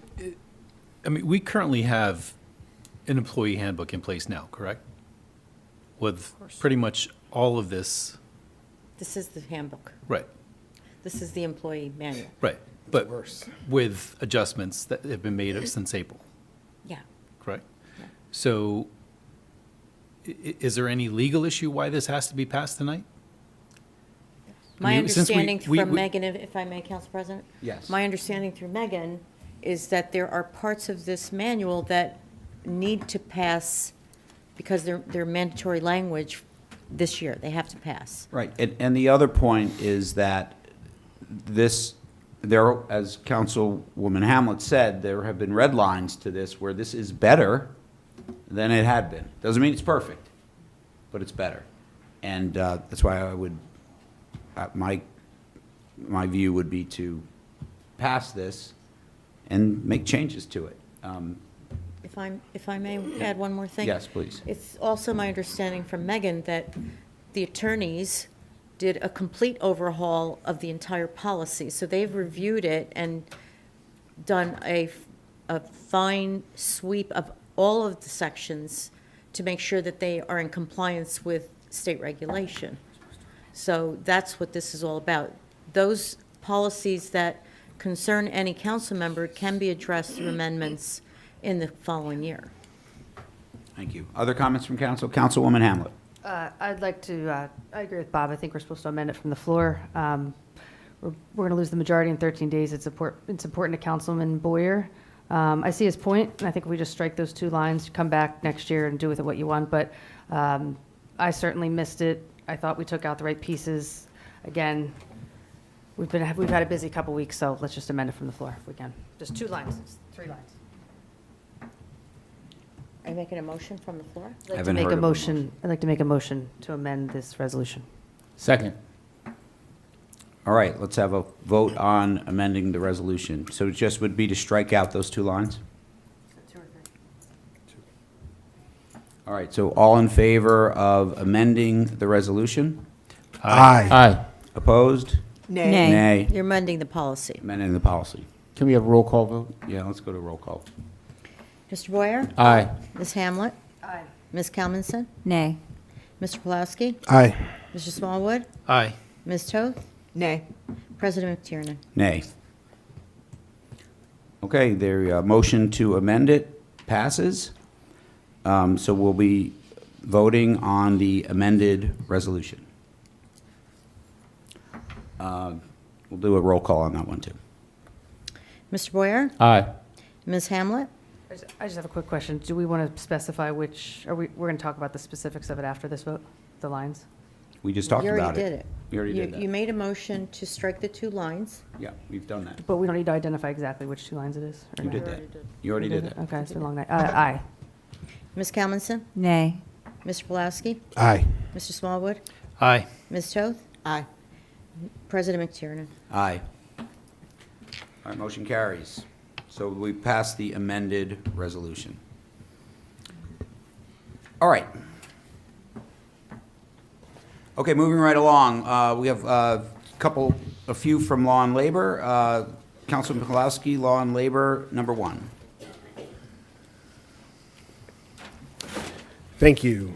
This is Resolution ID number 12311 to memorialize this, the city's commitment to monitor and address ancillary issues to general field use and the installation and use of field lights at the Tatlock Sports Complex.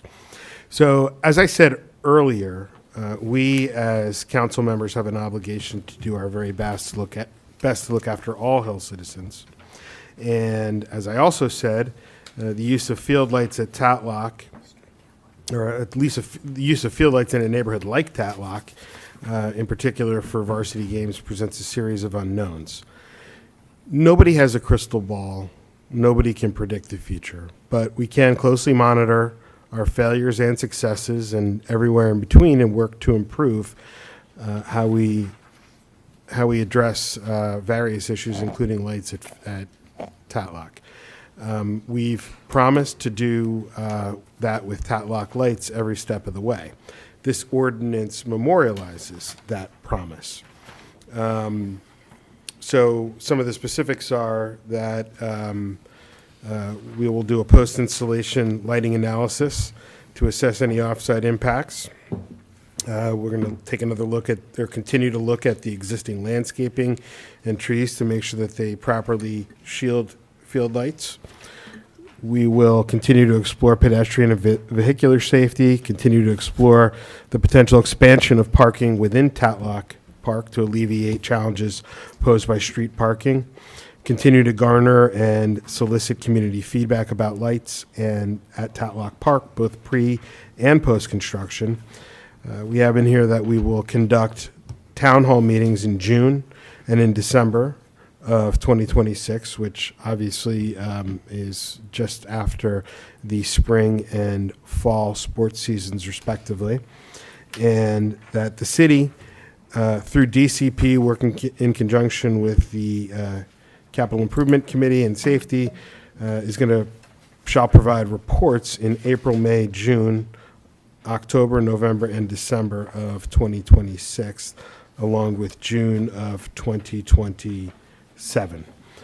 And then I note in particular the final provision here, which I'm going to read. After the first 3 high school games under field lights, as ordinance number 253363 defines those terms,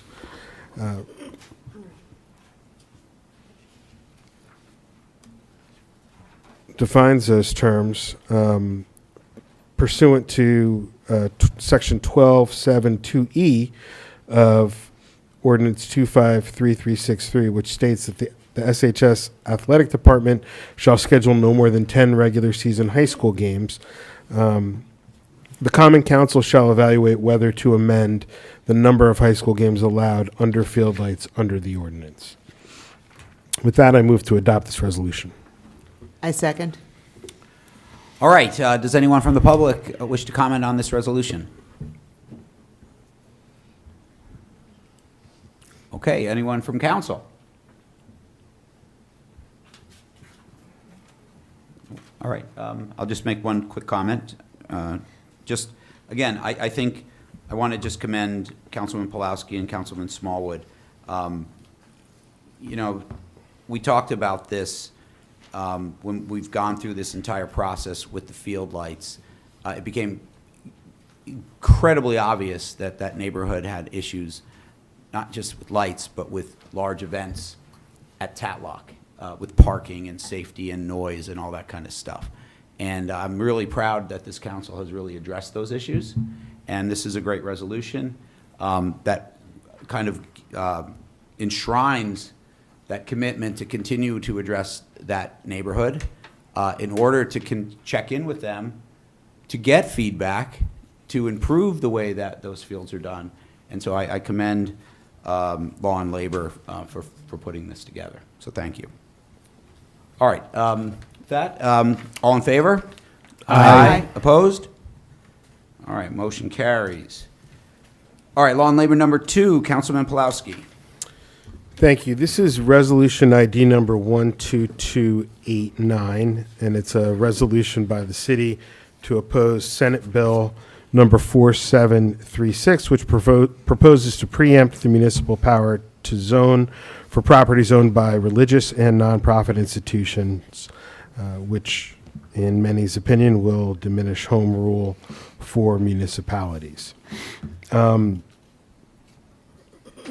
This resolution is based on one suggested by the League of Municipalities. And if you've been paying attention over recent years, you know that our good friends in Trenton have taken steps to erode our autonomy as a municipality, particularly when it comes to forced development. Affordable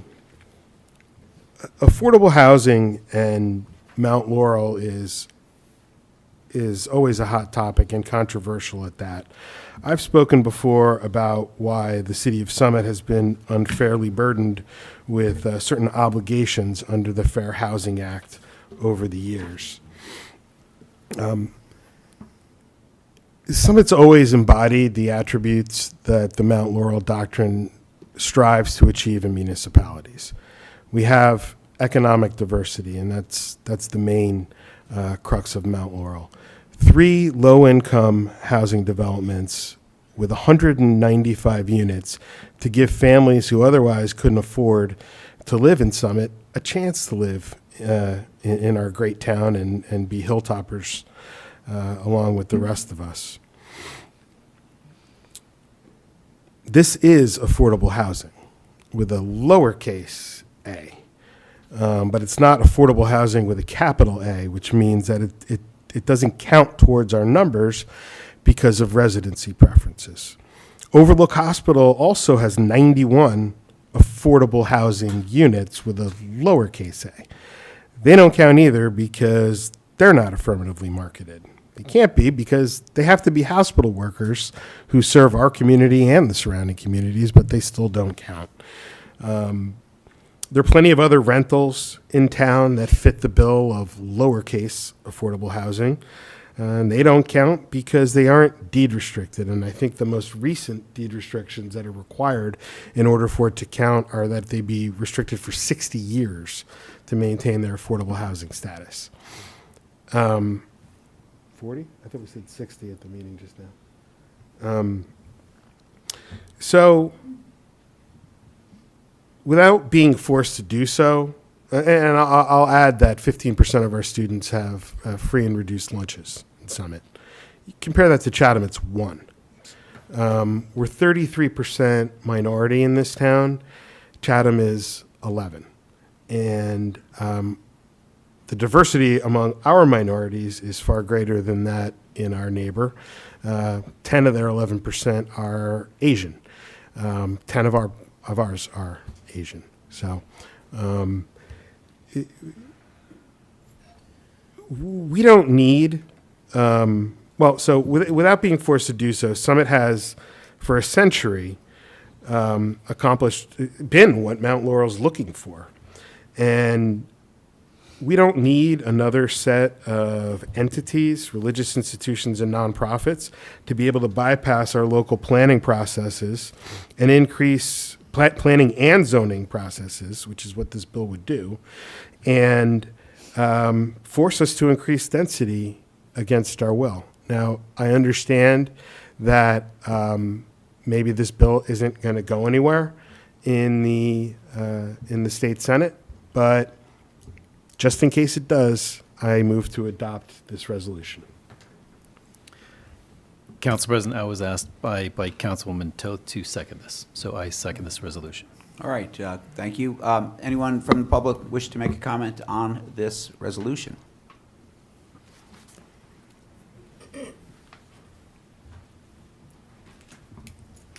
Vito A. Gallo, 10 Euclid Avenue in Summit. I would be remiss if I didn't say I'm impressed with the work of all the volunteers on this council. You do amazing work. I attended my first council meeting in 1971 in Summit, so I've looked up close at the work you do, and nothing but admiration and thanks for all you do. I don't always agree with what you do, but I respect what you do and your commitment and the volunteerism that you do. On this particular bill, this is, I certainly hope the legislature passes it, because we have an enormous need for affordable housing statewide. I doubt that this bill, should it pass, will have much impact on the city of Summit, but I can tell you all over the state there are religious properties that are underutilized. My first job in city planning was in Hudson County, and the town, it was my hometown that I went in Bayonne, New Jersey. They had 6 Catholic schools with elementary schools, two religious high schools. They're all but one closed. All those schools are closed. The 2 high schools are closed. 5 of the 6 elementary schools that were around when I was a child, and are sitting vacant buildings all over. There's an enormous shortage of affordable housing throughout New Jersey. This is an affordable housing issue that needs to be addressed, and to preclude towns that really should be dealing with this issue by taking a parochial view of this, no pun in the word parochial, as a parochial schoolboy, I think is unnecessary for the council to take any action or position on this bill. I would hope that you would just table this. If you pass it, I understand it's your expression of your view of what the state of New Jersey should do, but this is a nationwide problem. Affordability is on the lips of everyone running for office or will be running for office in the next year. This is an affordability issue. We don't have an adequate supply of private housing. We're increasingly losing the diversity of the minority population and the lower income population of the city, because it's so hard to afford rents in this town, or housing. The price of admission to move into a town like Summit is extraordinary. So I think that this, you need to take a broader perspective. This issue of preemption of local zoning powers, I need not remind you that you serve as an instrumentality of state government. Your powers that you exercise here are delegated to you by the state government. And this is an issue of statewide importance. So I'd respectfully ask you to not take this action, respect the fact that you may take this action, but I think it's really unnecessary to take this action, because I don't think it has much impact here in this community, but has enormous impact throughout the state of New Jersey. Thank you. Thank you for your comments. Other comments from the public? Already comments from council. Okay, well, Councilwoman Toth. thank you, Council President. I think Councilmember Smallwood kind of signaled this. And this, as Councilmember Pulowski noted, this resolution opposes a bill, or the Senate bill. It is going to die in Senate committee at the end of the year. The bill would essentially mandate overlay zones for land owned by religious and nonprofit institutions, in hopes that they would choose to develop affordable housing on unneeded land rather than sell that land to the highest bidder. And because that bill is not going to become law this year, opposing it at this late stage with 2 weeks and, well, a month left in the legislative session would only serve to confirm the suspicions of those who think that Summit is opposed to affordable housing. I'm going to oppose this resolution. Thank you. Other comments? Anyone? I think it's, Councilwoman Hamlet. I think in a perfect world, Mr. Gallo, I would love to agree with you, but as I sit here for the last 3 years, the amount of churches who will not sell us their property to create affordable housing is shocking. We were able to work with the church around the corner and get 13 units. We have asked the Beacon Church to sell us the property on the corner, and they are holding out for the highest bidder, right? So as much as I want to agree with you, and St. Teresa's, we're begging you to put some units on there. We're working with Catholic Charities now, and so I find it ironic, for as hard as we work, and as hard as we're working to negotiate with Fair Share, that the churches around here will not give us their land. That's the problem. And that's why we're at an impasse. Other comments? Council President. Councilman Boyer. Mr. Gallo, thank you for your service. Yes. Right? Like, you've done a lot for this city, man. And I know you know a lot of my family members. I saw you over there smiling. Like, Boyer's right. You got a lot of family members, man. Good job. Now, I agree with Councilwoman Toth in a sense that this is kind of like a setup for municipalities, for the state legislator to believe that municipalities are against affordable housing, right? Because they're against this bill. It's kind of a setup, right? But when you look at it, this is like a money grab here. Like, affordable housing has been a money grab for a quick minute. First of all, the fact that nonprofits, and I was telling Bob this, Bob, you know what? You and I can go down to the state, right? We can go to Secretary of State, get an LLC, become a 501c, get a nonprofit, and then we can, we could buy some of this property, 20% set aside, right? Keep the 80%, make it, $5,000 a unit, jackpot. I'm on to the game, man, right? Like, so if this bill said you have to build 100% affordable housing, okay, so we're talking about something different, right? But it doesn't say that.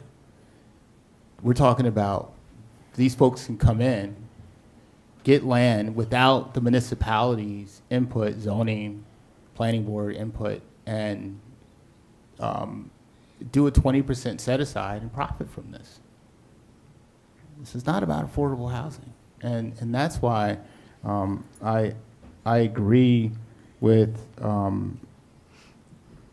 this resolution going against this state action. And I think it's an overreach by the state of New Jersey.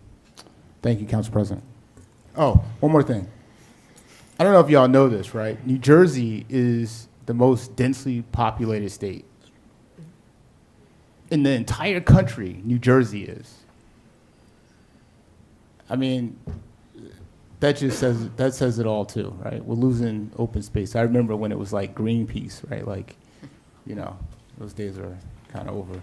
But thank you, Council President. Thank you. Other comments from council? Councilman Smallwood. Thank you, Council President.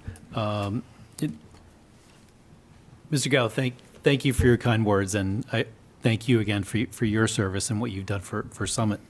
I'm really torn about this because,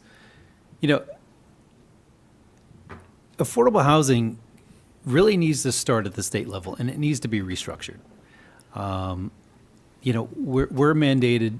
We're given a mandate for round 4 for 345 units.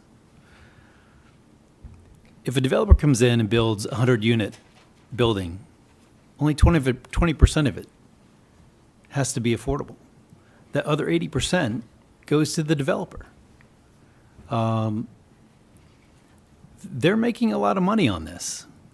And so what is it about? Is it about the perception of building affordable housing? But 80% of the markets, 80% of the units in that building is at market rate. So that tells the next developer, or even the next building, apartment building, if they renovate, if a tenant moves out and they renovate their building, they can increase that rent for that particular unit.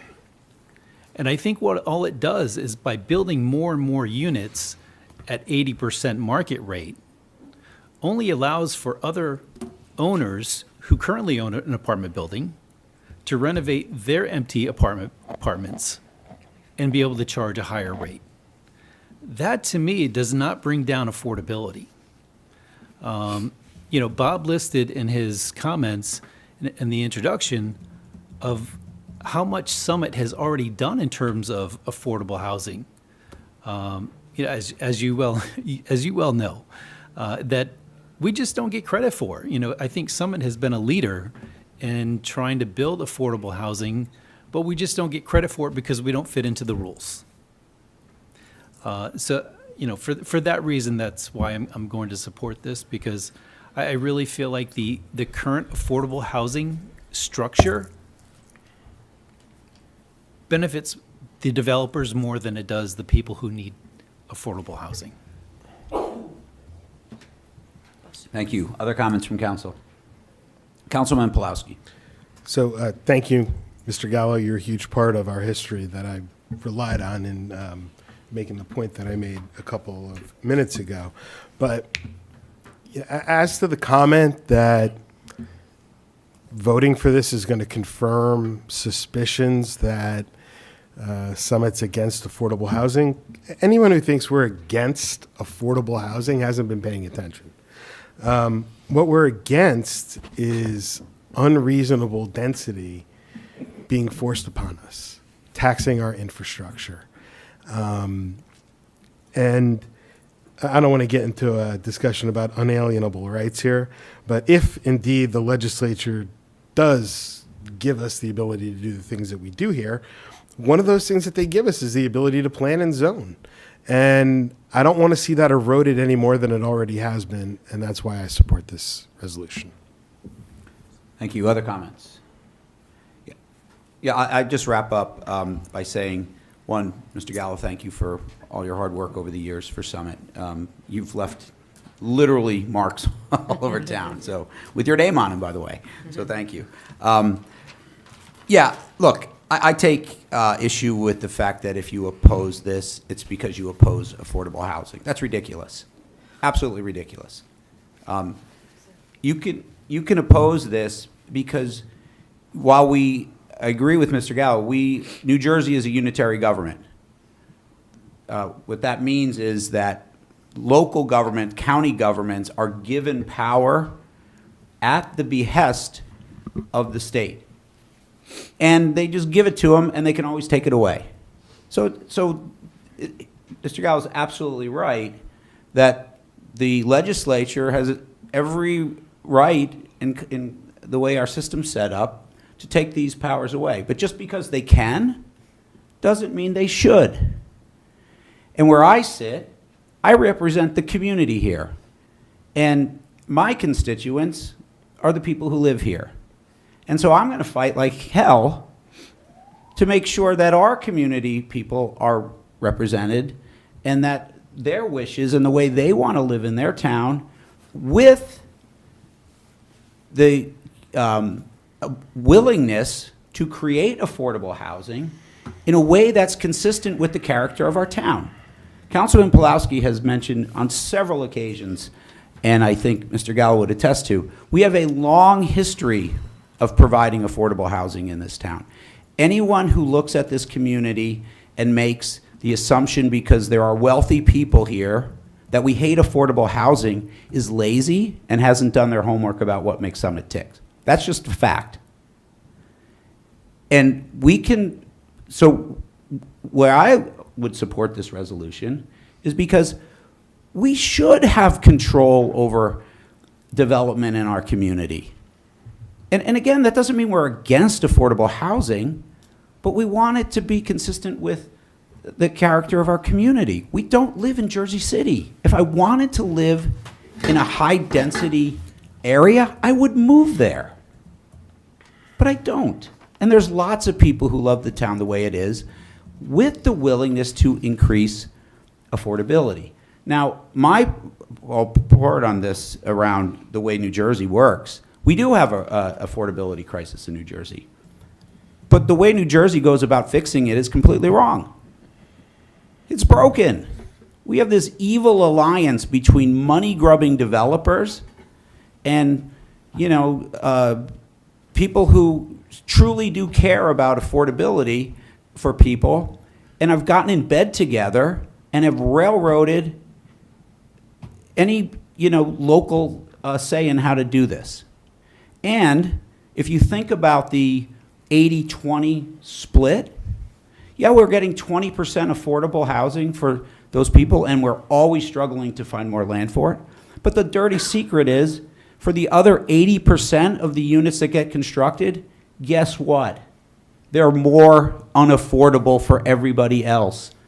The developers charge a higher price for those 80 units, so they subsidize the affordable ones that the state is forcing them to make. They still want to make the same profit. Capitalism hasn't died here. So we're saying we're focused on the 20, but how about the band from 20 to 50, who now are looking for apartments in Summit, and every building that's getting built here, they're charging $5,000 for a one-bedroom. How affordable is that? The system in New Jersey is broken, and I am happy. This is just going to continue to break the system more if this bill gets passed. And that's not to say that I'm against affordable housing. I'm against the way it is propagated in our state. I know it's not going to change. There's a lot of money that floats around and makes this happen, and that's the sad truth. And we've talked about this a lot. But eroding our ability to control our own destiny, we should fight for that. I can't believe any municipality anywhere in the state of New Jersey, whether they're for affordable housing or not, would be for this. Every municipality should want to control their own, area and work for their constituents, not some person down in Trenton. And again, so there's lots of things in this this bill I find objectionable, but the basic thing is like, we work for the people here. We have a community that cares. We've had a community that's cared for decades about promoting affordability. We don't need make a broken system even more broken by passing legislation like this. And that's my comment. All right. All in favor? Aye. Opposed? Nay. 2 nays. 2 nays. Motion carries. All right. Law and Labor number 3, Councilman Pulowski. Thank you. This is resolution ID number 12308 to award bid sale of old firehouse property at 396 Broad Street. The Common Council adopted resolution number 41805 authorizing the advertisement and receipt of sealed bids for the property, as I just mentioned, block 2706, lots 1 through 4. Sealed bids were obtained on December 11th, and 4 bids were received. Tabulation of those bids has been provided by the city manager, Tammy Baldwin, and published. Commencing December 12th, discussions were held with various bidders, including Milburn Townhomes LLC, MRY Associates LLC, and K&K Developers. The 2 highest bidders, as a part of their bid package, qualified their offers and significantly revised the proposed contract to incorporate various provisions which exceeded the scope of the bid specifications. Discussions were held with the 2 highest bidders, but unfortunately, the issues regarding their qualifications to the bid could not be resolved. Therefore, since the 2 highest bidders did not comply with the conditions of the bid, and they were unwilling to accept the property in as-is condition. Council discussed at closed session whether to award that bid to K&K Developers in the amount of $5,450,000. It's my understanding that we'll be paying a if we accept this, if we award this, if we pass this resolution, we will be paying a commission of $268,000. So the city will realize $5,182,000. K&K Developers is a division of Garden Homes, which is owned by the Wolf family. They've developed thousands of units in New Jersey, and their proposal was fully consistent with our bid parameters and exceeded the minimum bid by $850,000. Sale of the firehouse will bring in the substantial funds we've been counting on for years, and again, it comes at a premium above $850,000 above the minimum. With that, I move to pass this resolution. I second. All right, comments from the public.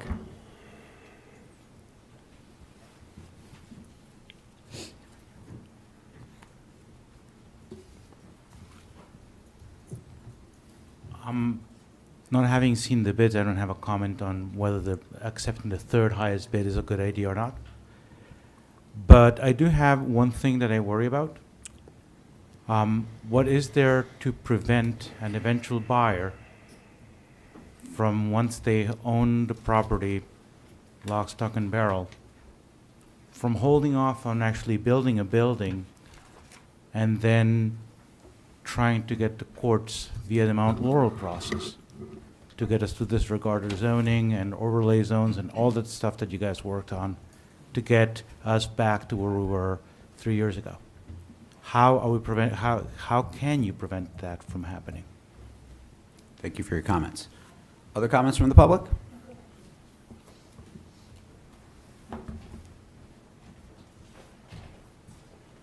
Good evening, Mayor Fagan, Council President McTiernan, members of council and staff. Jim Bennett, B-E-N-N-E-T-T, 38 Fairview Avenue. This has been a long time coming, and I urge council to get on with the business of getting the property sold, getting the sales proceeds in the door, and applying that towards the knocking down of the municipal debt, and getting the property on the tax rolls, which is probably more important than the actual sales price, because with property on the tax rolls, you get recurring revenue in the form of taxes. So in the interest of enabling council to get on with that, I'll conclude my comments. Thank you, Mr. Bennett. Other comments from the public? Because I guess the comment's the same. Susan Bowen, 45 Waldron Avenue. I think you did the right thing. You let the market set the price, and the market set the price, and now you just have to make sure you negotiate a really good binding agreement that protects the city. And Jim Bennett's right. What you're doing is setting up an annuity, and the present value of that annuity, I bet, is even more than the principal value you're getting right now. So I think you did the right thing. And it was hard fought, and you did a good job. So that's all. Thank you very much. Other comments from the public?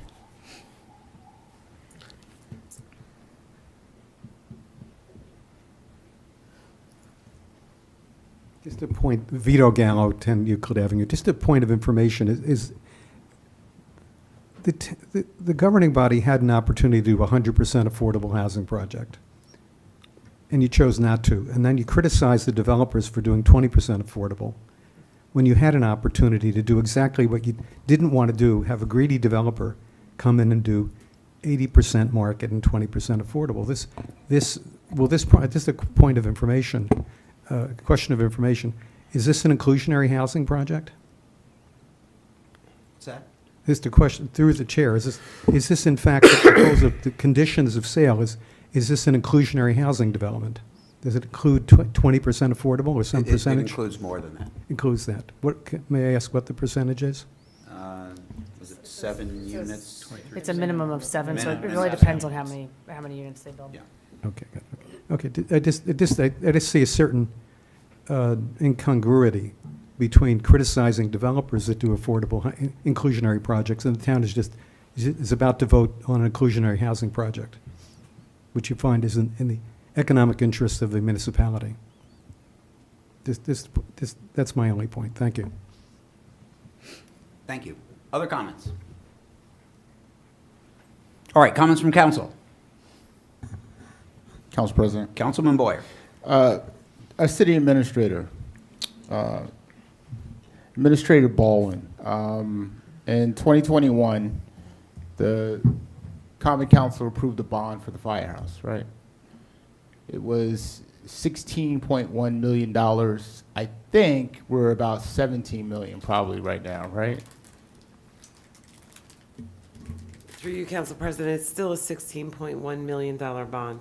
We're That- paying it down each year. That's good. I'm glad we didn't go over like that much. But the reason why I bring that up is because the one thing that I think people may miss here is that we want to keep Summit affordable. We want to keep it affordable, right? So if we were to put an 100% affordable housing on that lot, we miss out on the ratables for the next 100 years or whatever. We don't get the $5.4 million to pay down the bond debt of the firehouse. We would have to take out a pilot. We would then have to use money from our affordable housing trust fund that would fix places like Vita Gala, right? That's a commitment, right? A commitment that the taxpayers here in Summit can't afford. Last year, I was getting phone calls with the last bill, with some residents were calling me saying, "Hey, you're going to go up $1,000 on our taxes?" Crying like, "Yo, we can't live here anymore in Summit," right? So we have to do something about our debt. We have to, and this helps us with our debt payments. And by the way, we've lost, 300 parking spaces? 400,000 a year? That's a lot of money, right? So, I mean, this helps us in a certain way. And Summit should not be in the development business. We're out of the development business. I think we said that after Broad Street West. We're no longer in the development business. We're selling the land, fair market. This company that purchased it is a reputable company. They have money. They're going to close the deal. My concern, and I'm glad that we are doing this deal, is that the city really, really needs to pay down our debt. And I think with this upcoming budget, even more so. And let me just ask the city administrator one last question. So let's say we didn't sell this property and we made this property we made it a park, right? I like parks.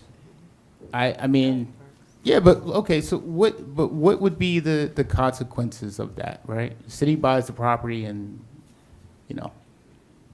So, well, we keep the property. Thank you, I appreciate it. Yeah, we keep the property. We don't get any money for it. so through you, Council President, if I may just kind of give a synopsis of what I have been saying to council all along, which is what, when I came here as the chief financial officer in 2019, I was told by the then council, by the then administrator, the intention was always to build a new firehouse, to use the old property to offset the debt that we took on for the new firehouse. That was always the intention. That never changed. What changed was how we were doing that. Originally, it was the L&M Toll Brothers with the Broad Street West, and they were talking about, well, maybe we'll get $8 million for that, and then that came down to around $5.5 million by the time there were some contingencies and whatever that was going to work out to be. Well, Broad Street West, as we all know, is gone. So when the appraisal came in, I think it's public knowledge, the appraisal's in at $4.6 million. So that was the minimum bid. And what we've been able to do is to sell that property as is with any remediation or contamination off the back of the city for the $5.250. it's not just that it's not a quick cash thing. I think I've heard that comment a few times. It's not that the city needs quick cash. Yes, next year's going to be a challenging budget year. We're going up approximately $1.2 million in health benefits. Whether we stayed with New Jersey State, that was going to be 37% increase. We went into a HIF, that's 34%. So we're trying to manage all of these things that are coming at us, these financial challenges that we have. Being able to use the net profits of this, just under $5 million, to pay off the debt, to put it into a reserve, and to pay down the firehouse piece of the debt, the purchase of the 7-seater, which made a contingent property. So in continuous property, the ability to pay that down to some extent takes the pressure off of the budget for that amount. So it does help. It brings a piece in as a revenue. It's a responsible way of budgeting. It's a responsible management practice. The other thing that it does down the line in, how long it takes to develop, is it 2 or 3 years? However fast the garden homes can get that property up, we have a rateable. There are very few ways to bring revenue into a municipality anymore. I mean, the Economic Development Advisory Committee is always looking, how can we find new revenue streams? There just aren't new revenue streams, but a rateable is one of those. So that's, I put blinders on and I look at what is the fiscal health, the financial health of the city, and where are we going to be? Not just today, but where we're going to be in the future. So those are the reasons why I've been talking to council about it. Those have been the tenets that I've been putting forth. So I hope I answered your question and all of that. Couldn't have said it any better. Thank you. Thank you. Councilman Pulowski. I just want to add,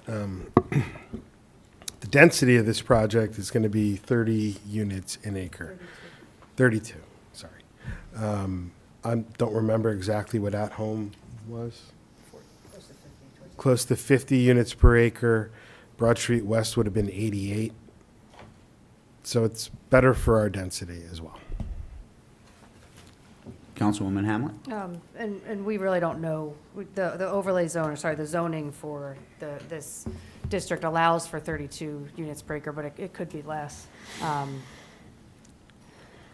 will say that most of us were elected up here for, again, those who fought against Broad Street West. So once we finally got up here, it took some time to, number one, put the overlay zoning together. We worked with our planner extensively to get that overlay zone done. It just takes some time. So I'm really pleased the last meeting of at least my council career to hand a gift to the new council, which is the sale of a municipal property. And I want to say from the bottom of my heart, thank you, Rosie, and all of the other employees who put so much work into this sale. There's, for the last 4 weeks, there's been documents and emails, and I think most of us have been working 12, 14-hour days to get this property sold. It's the right thing to do for the taxpayer. It's the right thing to do for the town. We heard the community loud and clear that this was to be sold as a comprehensive tract, as a rateable. So we are really pleased to be awarding this bid tonight, and I'm very pleased that it's the last council meeting.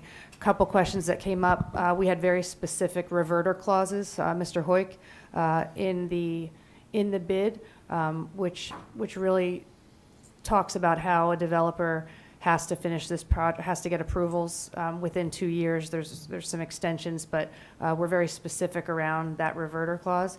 And then, Mr. Gallo, one of the questions you had was regarding the number of affordable units. We set the minimum of 7 as really that's going to be more. That'll ultimately be more than depending on if they build 48 units or 32. It's a sliding scale, but we wanted to make sure that our commitment to affordable housing was reflected in this, and we will get at least 7 units. We might get more, but I'm very, very pleased, and thank you, City Administrator, and especially Rosie. Rosie put her heart and soul into this sale, and all there's a lot of specifics that go around selling municipal property and deadlines and notices and things like that. So thank you, Rosie, for all your hard work. Councilman Smallwood. Thank you, Council President. Just from a financial perspective, I just want to give an an apples-to-apples comparison versus the Broad Street West versus what we would receive here. So, Business Administrator Ball, I'm going to ask a couple of questions. During Broad Street West, I believe it was a pilot program, $8 million, right? The city also purchased the building directly behind the current, or the former firehouse for $1.55 million, right? And then there was going to be a $1.7 million RAB, right?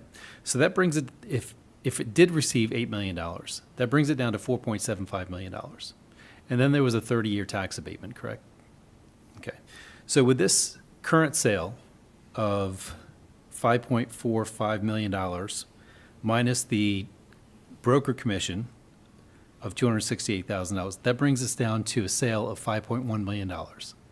And within a 2-year period, once the development starts, that brings the tax rateable to roughly around $600,000 per year.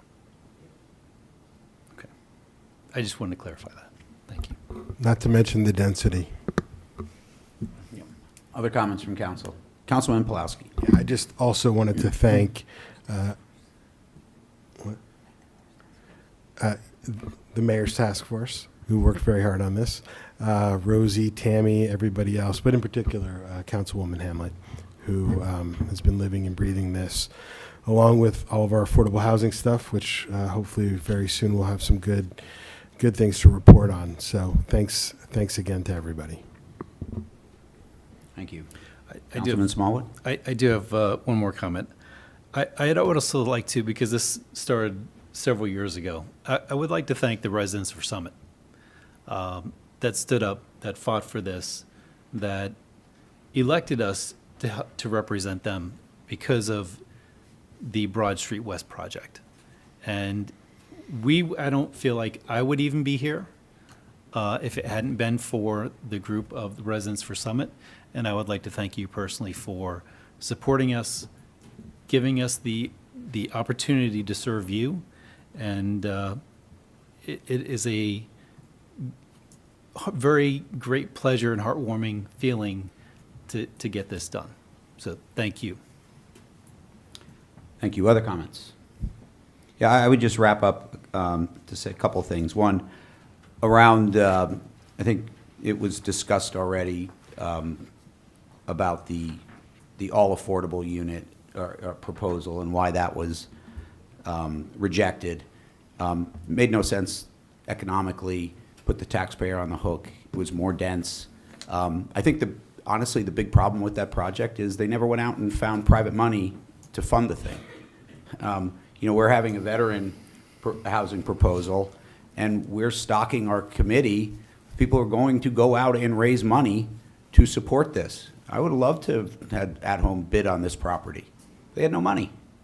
They wanted the taxpayer to foot the whole thing.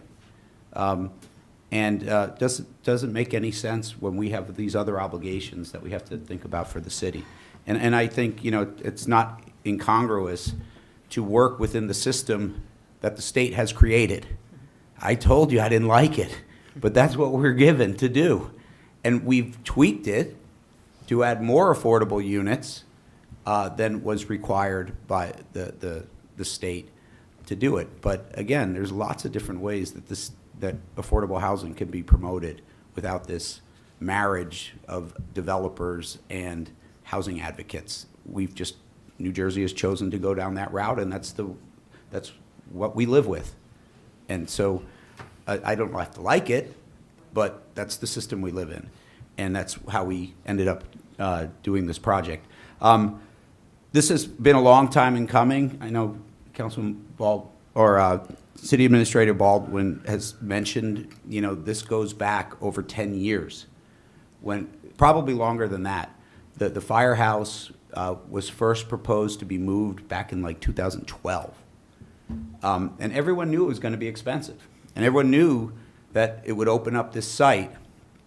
And that's when we started down that ANOR path to think about developing it and kind of succumb to the siren call of having this ability to work with a developer and put in what we want and we'll negotiate things. And it turned out that was the wrong thing to do because You had a developer who knew everything, and you had a council, not their fault. They're not developers. And it wasn't a fair negotiation getting in bed with the developer around Broad Street West. And I commend the community for standing up and saying enough is enough and having that to be changed. And this is the long culmination of that process. This was not easy to do. If my hair could go any grayer, it would, going through this. This has been a nightmare. My wife, she'll be happy when, she's been more happy than me when this thing's sold. But, you know, it's very complicated. You know, we changed the zoning. We had to get out of the, we had to declassify it as an ANOR site, change the zoning. We had to consolidate the property by buying the finger lot. We had to negotiate a land swap with them. We had to get the whole thing resurveyed and redeeded and work out an agreement with that group.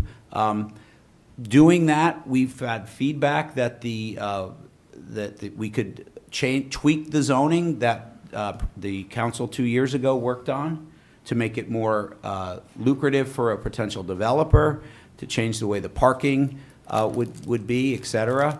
And we worked with our fair share obligations to actually harden the the zoning. Instead of an overlay zone, we hardened it to say it is the zoning where we're going to require the 7 affordable units. All that took time. You had to close on the old property, get it all done, and then you had to go out and market all this. It has been a Herculean task.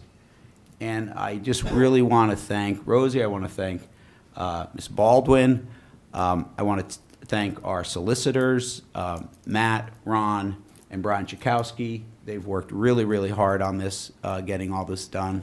I would have felt personally kind of like a failure if we hadn't done this before today's meeting. This was one of my goals when I joined council, to get this done. It's good for the city, it's good for the taxpayer, it's going to be in line with our zoning, and we now have a property that the market valued. We went out to bid, we got the bids back. This is what the market says it's worth. And as Tammy mentioned, we sold it as is. You know, the environmental issues, et cetera, which we don't think there are many, if any, but we don't need to worry about that going forward. It's done as is. And this is the gift, as I think Councilwoman Hamlet alluded to. This is the gift that we'll keep on giving from a budgetary perspective, because we will pick up a rateable that's going to be substantial, that will really, really help future councils deal with all the different cost hikes that happen. You know, huge increase in healthcare. These are things that you have to deal with. And if you want to keep, you know, your tax levy under the 2% cap, you better find ratables here and there. And this is a really, really good one. So I'm super, super happy that this got done. I'm proud of all the work that people did to make this thing happen. And again, I'm incredibly excited to see what'll end up there. It's going to be a great addition to our downtown. So, thank you. Oh, and we had I would also want to thank our broker. I know they're getting paid for it, but they did a really, really good job. So thank you for all your advice. And as well, working with us. We were not an easy client. We had a lot of demands. They were like, what? But they were really willing to work with us and make this happen. So thank you very, very much for doing that for us. Okay. All right. Any other comments? All right. All in favor? Aye. Opposed? All right. Motion carries. Woo-hoo. All righty. All right, moving right along. We have one from Community Programs, Councilman Smallwood. Thank you, Council President. This is ID number 11645, authorized execution of shared services agreement with the Summit Board of Education and for the Anderson Fieldhouse This is a 5-year shared services agreement between the City of Summit and the Board of Education for the use of the Anderson Fieldhouse. Under the agreement, the board assumes full responsibility for maintenance, repairs, and cleaning of the facility at no cost to the city, while the city's role is limited to snow removal and weekend restroom cleaning when the school is not using the building. For taxpayers, this means reduced city operating cost, clearer accountability, and a well-maintained facility, and without additional spending or new fees. I move to pass this resolution. Second. Comments from the public? Comments from council? All in favor? Aye. Opposed? Motion carries. Okay, on to safety and health. Councilman Boyer. Thank you, Council President.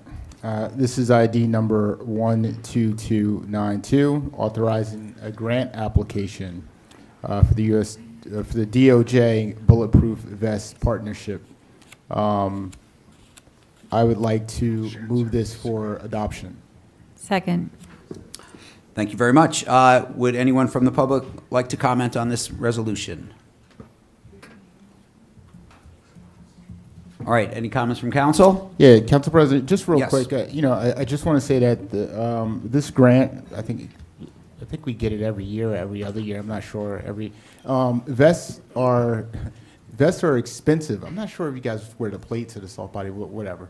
But they're expensive. $1,800, and the DOJ cares about police officers. This is great, right? Like this is a great grant program. It takes some of the pressure off of the municipality to put it in a capital budget. So I commend the DOJ for supporting police throughout the United States. So thank you, Council President. Thank you. Other comments from council?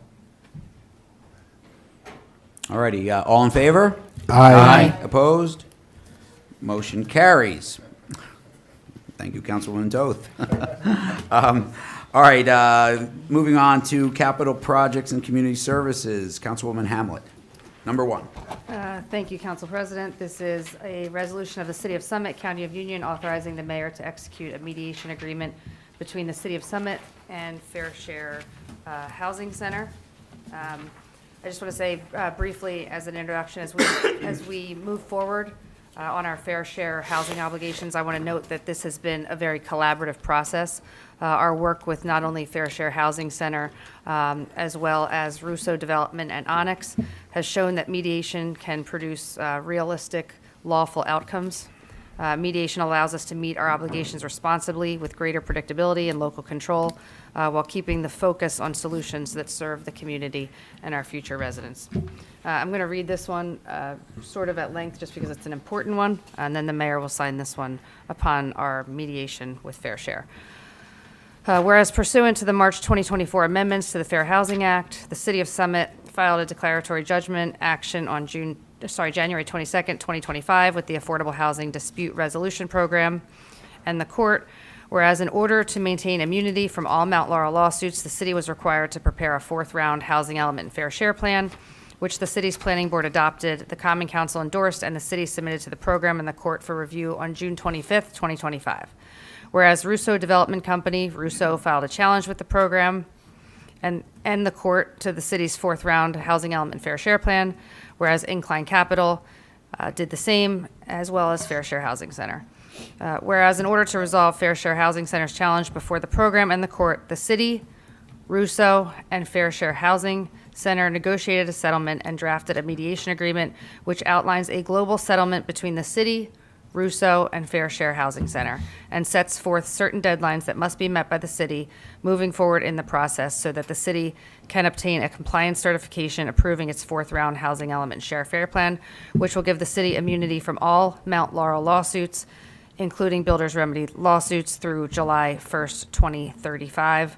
And now therefore be it resolved by the Common Council of the City of Summit, the City Union, New Jersey, that the Common Council hereby authorizes and directs the mayor of the City of Summit to execute a mediation agreement between Russo, Fair Share Housing Center, and approved by the city's professionals. I'd like to move this resolution. Second. All right, any member of the public like to comment on this resolution? more than a comment, I have a couple of questions. Earlier, Councilwoman Hamlet mentioned difficulties getting to agreements with St. Teresa's and the other house of worship that was part of our round 3 solution. So it sounds like the round 3 plan that was put forth on paper is not happening. Or how does that factor into resolving our round 4 with fair share?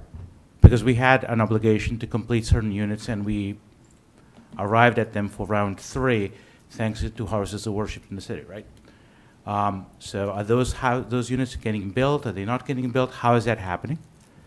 And also, for the benefit of the public, if we're going to allow our mayor to sign an agreement, do we have any description for the public of what a round 4 settlement agreement might look like? I mean, are these developers actually coming in and building buildings?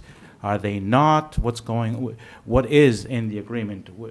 Because it sounds like this has to be signed by December 31st, and there isn't another meeting by December 31st. I actually stayed here because I wanted to understand this. And I'm going to go home tonight not understanding this any better than I did when I came in. So it would be wonderful if we could get some clarity. How did we finish round 3? What happens specifically with the houses of worship? Secondly, what happens with the 2 developers that filed challenges to our round 4 plan? And what, if anything, is Fair Share wanting us to do in addition to whatever those developers might want to do? And where do we are in terms of what they might choose to build or not build? Thank you. Thank you for your comments. Other comments? All right, comments from council.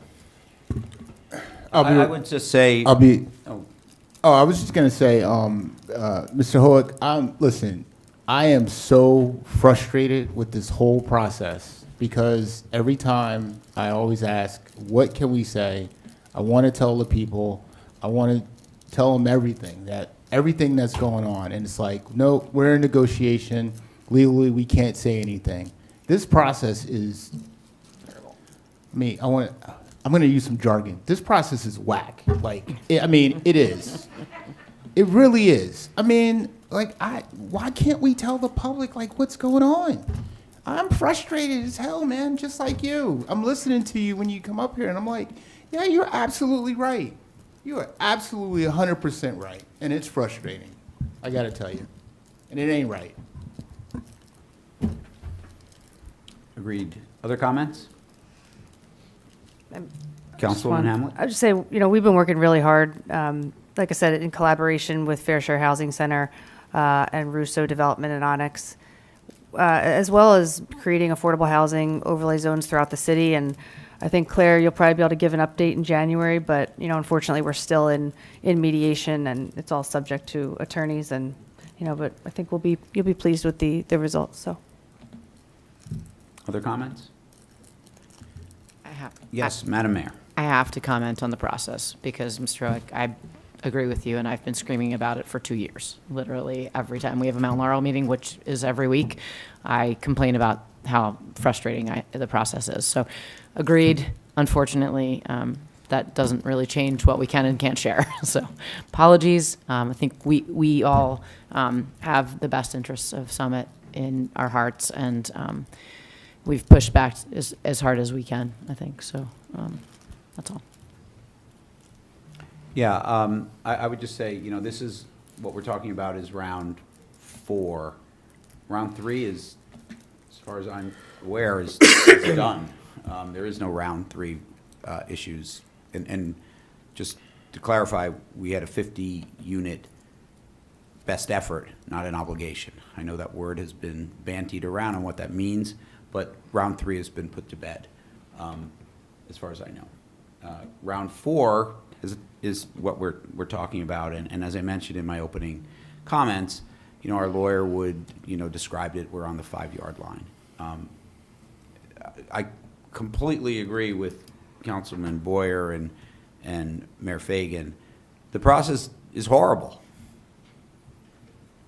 You know, one of the goals of this process, I think, when they passed this legislation a few years ago, was to promote transparency, and it's done anything but. You know, we didn't write the legislation. You know, we should pass another resolution to say, don't do this again, Trenton, because this was horrible. But we have to live with the way they set it up. And, you know, I'm sure when these people created the legislation, they didn't think that it would come down to, you know, having these negotiations where the public is fairly in the dark about where this stuff happens. But that is how they created this. It is incredibly frustrating that we can't talk about this. But because they set it up as a mediation, which is a legal process, that's where we are. I mean, we have a couple of lawyers up here. I'm sure they're just as frustrated too, but they understand where we are on this. And the good news is, like I said, I think the prognosis is we're going to have a good settlement. We've worked really, really hard to you know, fulfill our obligations around what we take very seriously is affordable housing in the context of working within our community and what our community would like to see as well. And, you know, we'll see what the public thinks, how we do. You know, when this thing gets announced, probably sometime in January, I guess, right? And then, you know, I'm sure some people may love it, some people will be, you know, may hate it. And that's, sadly, it's very difficult to get input in between because of the way the process has been structured. So I apologize for the process, and we're working as best we can within it. So, okay. Any other comments? All right. All in favor? Aye. Opposed? Motion carries. All right, moving right along to capital projects number 2, Councilwoman Hamlet. I'd like permission to bundle the next 1, 2, 3, 4. All right, I love it. Okay, we've got ID 12306, 12305, 12254, and 12265. All of these are authorizing 2026 professional services. This is authorizing Serenian, Edwards, Buzek, and Nolan not to exceed $125,000. Authorizing city planner affordable housing services. That would be Burgess and Associates not to exceed $100,000. Authorizing 2026 city planner in-house general services for Neglia not to exceed $75,000. And authorize 2026 consulting engineering services to Stonefield Engineering and Design not to exceed $85,000. I'd like to move forward and bundle these 4 resolutions. Second. All right, any member of the public wish to comment on any of these resolutions? All right, any member of council like to comment? I'm going to comment on each and every one of them right now. Right. Get you out of here in 5 That was a minutes, good eh? comment. Thank you for the brevity of it. Any other comments? Councilman Smallwood. I would like to thank Councilwoman Hamlet for bundling these and, Can you guys seriously? sorry. 10:45, come on. Yeah. Get out of here. All right, any other comments? All right, all in favor? Aye. Opposed? Motion carries. All right, capital projects number 6, Councilwoman Hamlet. Thanks, Council President. Resolution 12307, whereas 2 bids were received and opened Tuesday, November 25th at 11 a.m. in the council chambers for the Public Works Transfer Replacement Trailer. The submitted lowest bid was Gabrielle Kenilworth of New Jersey in the amount of $192,000. The city has purchased numerous vehicles from them. This purchase is for 100 cubic yard transfer trailer used for solid waste transportation at the city's transfer station. It will be utilized daily and is being purchased to replace the one that was totaled during a fire in February. I'd like to move this resolution. Second. All right, any member of the public wish to comment on this resolution? Please do so now. All right, member of council? All right, all in favor? Aye. Opposed? Motion carries. Capital projects number 7, Councilwoman Hamlet. Resolution 12288, proposals were received by the Purchasing Department on November 16th for the marketing and transportation of recycling materials. for 24 and 25 for the Summit Recycling Center. A sole bidder submitted a proposal for the project, which was Giordano. Based on the scoring and options provided in the bid, it was recommended that they be awarded a contract for 24 months, beginning in January, ending on December 31st. However, that had an extension, and that's where we're at right here. So at this time, I'd like to move forward the resolution authorizing that extension. The anticipated cost for 2026 should not exceed $50,000. I'd like to move this resolution. Second. All right, any member of the public wish to comment on this resolution? Comments from council? All right, all in favor? Aye. Opposed? Motion carries. All right, moving on, last three resolutions from finance. Resolution number 1, Councilwoman Toth. Thank you, Council President. Beginning in November each year, the city can move funds between accounts from those with a surplus to those facing a deficit, and this allows us to pay our bills while keeping our budget balanced. Resolution 12296 is the third of these, moving a total of $68,500.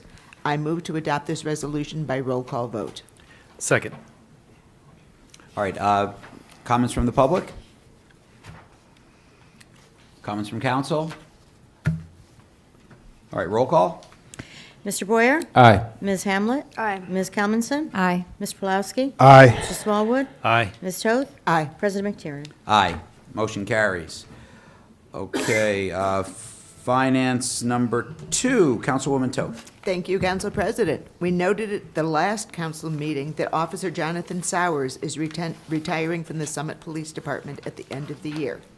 Per closed session discussion, Resolution 12304 authorizes payment of his terminal leave, unused vacation days, and compensatory time, consistent with the city's personnel policy and procedures manual. I move to adopt this resolution. Second. All right, comments from the public? Comments from council? All in favor? Aye. Opposed? Motion carries. All right, last finance resolution, number 3, Councilwoman Toth. Thank you, Council President. Per closed discussion, the city's account clerk, Leza Garzan, recently received a well-deserved promotion to Assistant Treasurer. Resolution 12302 declares a vacancy for the position of account clerk. I move to adopt this resolution. Second. Comments from the public?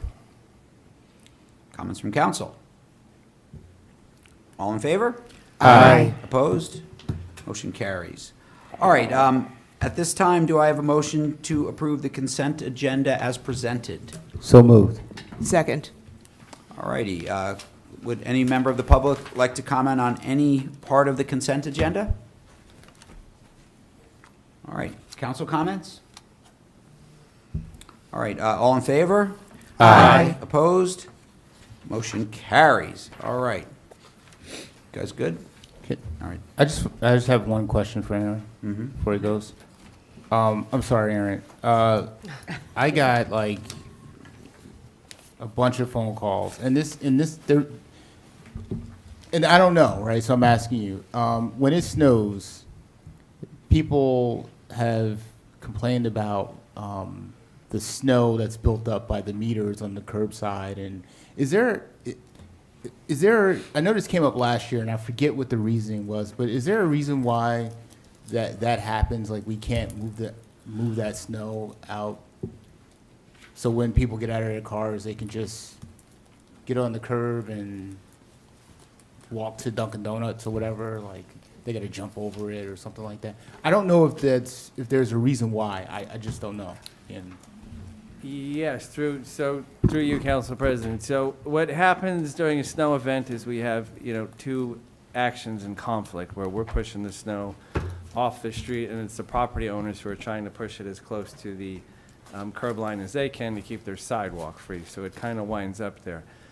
Typically, after 9 inches or more of snow, or a cumulative 9, we will do what we call a downtown cleanup. But even that's usually a day or two after the snowstorm, just so crews can rest. It's costly because it's all overnight. We could do it, more frequently is something we could do, but typically, like in a storm like this, we're still doing cleanup the next day, and then all the people start coming out while we're doing cleanup, and it's just packed in there. So there's nothing on our ordinance that says you can't just kind of stack it there. They should, and we could look into making sure they do shovel just a little path to each space. But even then, they'd have 24 hours to do so after the storm. And unfortunately, with the timing, a lot of people went out Sunday. There was a lot of areas that weren't cleaned yet. But yes, but if they report it, anything they see snow related, they can put in see-quick fix. If there's something we could do with the ordinance, property maintenance will be out to address it. But some of that is just, there's two conflicting operations, so. Thank you for the explanation. That was perfect. And by the way, great job on the snow removal. You guys you're great. I can hear those trucks going down Morris Avenue. I'm like, yeah, they're getting after it. Good job. Thank you. So, that was good. All right. Do you have a specific comment about snow removal that maybe, why don't you come up now, and then Aaron, I'm sorry, you can stick around for another minute. Paul. So we are on public comment part of our meeting, so this is perfect timing. By the way, really great job on the snow portion. But could I ask Philomena, can you Philomena, just speak into the microphone. one little tidbit? With the snow removal as a disabled person, when they're salting, could they pay, please, a little more attention to the ramps? The ramps are not quite getting salted. So, yes, and through you, Council President. So, a lot of the ramps are the secondary to the operation. So I know Sunday late morning into Sunday afternoon, they weren't getting them all specifically. But by all means, there's hundreds of them. So if there's one that you feel needs a little more TLC, if you absolutely call DCS number, we'll go look at it. But at some point, they should be good during the day Sunday, but you do have refreezing and then people also, we clean and then people push on it. So absolutely. But yes. It seems to be most of them, and it seems to be, I think what is happening is as people are shoveling the sidewalks, that what's happening is because they're not getting salted well, that the shoveling is pushing it down. So it's becoming a clear problem. So if there's a way to maybe pay a little extra attention to the ramps. Yes, we can. Is there anywhere specific though? Like, do you have a specific instance? Just Everywhere. everywhere. General everywhere. Okay. Generally everywhere. Yeah. And I know that sounds really, Right. but it's pretty much everyone I have encountered. Okay. So if you go down every single one on Springfield, it's every one of them. That's So- Springfield Avenue downtown, Spring- downtown yeah. district. Yes. Okay. So, but it's a little bit of a situation, and it wasn't just me. There was, there were other pedestrians, in fact, that I encountered tonight. There was a woman that was having quite a bit of difficulty. So, Okay. We'll take a look at it. appreciate it. Thank you. Thank you very much for your comments. Other comments from the public? This is public comment. Yeah. Is it going to be about engineering or parking or anything? No. Okay, all right, you guys can go. All right, thank you. Thank you, Aaron. Aaron, thank No, you. very briefly, it's the end of the year. There's 3 members of this council that are not coming back on their days, and I just want, even though I may have disagreed with you often, I just want to thank you for your hard work. Thank And the rest of you too, but especially the ones who are stepping back to being normal civilians, I guess. Thank you, Diego. Other comments from the public?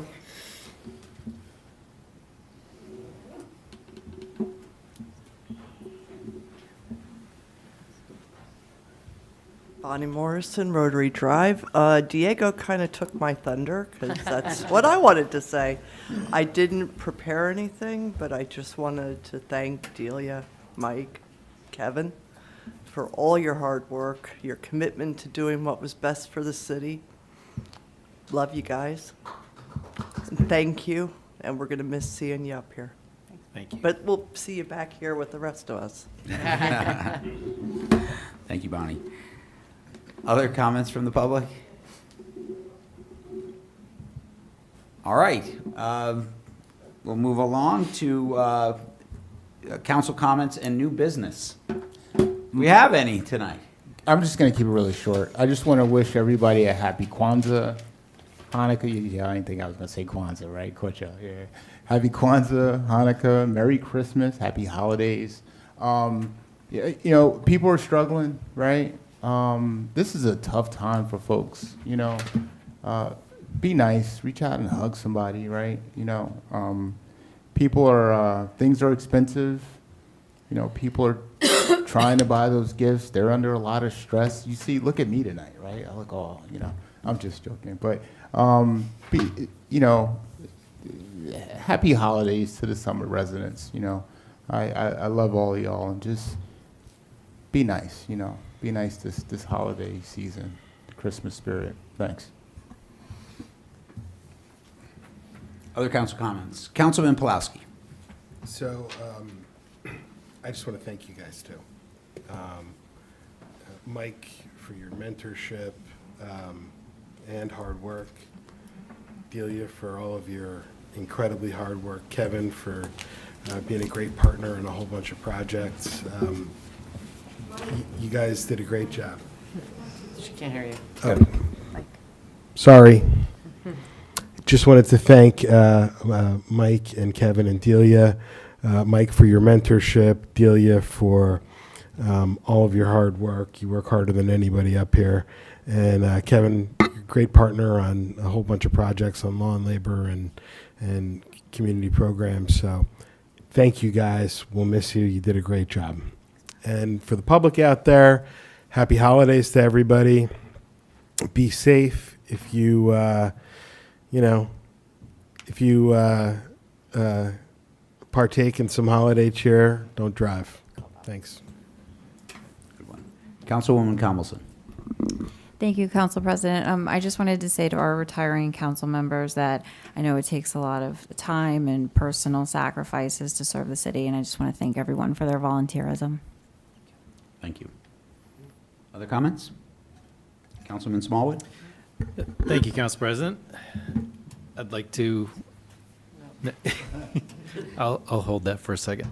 No, this has been great. I've really enjoyed this since I had the shortest term on here of 2 years. But you know, I feel like we accomplished quite a bit in 2 years. So thank you for your service. Thank you for all those who entrusted me with your vote to put me here. And I'm taking my gold plate that says Kevin Smallwood on here. And thank you. It's been an honor. So thank you very much. Councilwoman Toth. Thank you, Council President. You know, Mike, we're all grateful to you for stepping up a second time as Council President, even knowing what you were getting into. We've had our disagreements, but as you've often noted, we agree far more often than we disagree, and it's been a pleasure serving with you. Enjoy your second return to private life. Thank you. Delia, we've known each other for quite a while, and it's been enlightening to see you in such a different role. The work you've done, particularly on the Mayor's Task Force on Homelessness, has been outstanding, and I'm truly grateful you'll continue that work on the Board of Bridges Outreach. Kevin, I've also known you, I've known all of you a long time, but I really enjoyed working with you on Finance Committee this year. You brought forward some creative solutions to some funding dilemmas, and we're very grateful to you for that. So, enjoy your futures. Thank you. Other comments? Councilwoman Hamlin? No? Madam Mayor? I have one announcement that came in during the meeting when I went to the restroom. So, very exciting, convenient new event for Summit residents, sponsored by the Summit Police Department. The Motor Vehicle Commission will be doing vehicle inspection here in Summit at the new firehouse, 281 Broad Street, on December 22nd, which is next Monday, from 9 a.m. to 1 p.m. And I also want to tell you that I'm not saying anything about our departing council people tonight because I'm going to say that in January. Thank you. I just want to say thank you to everybody. This has been an incredible honor, and thank you to Rosie and all the city staff. It's been a tremendous experience, and hopefully we left Summit a little better off than we found it, and wish the new council the best of luck. Had already had those folks in our committee meetings getting everybody ready, so just wish them the best of success, and just thank you for everything. Thank you. All right, I'm going to wrap up. Real quick, I want to thank Councilman Smallwood for all his hard work that he's done up here for the last couple of years.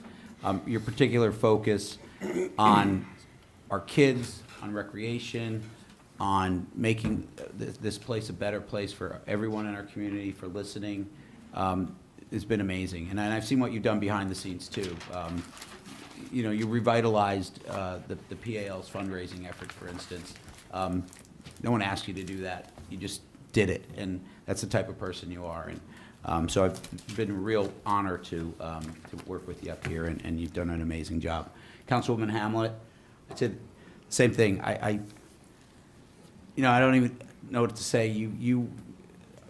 This is my second stint up here. I can honestly say I have never worked with a council person who works harder than this woman right here. It's not even close.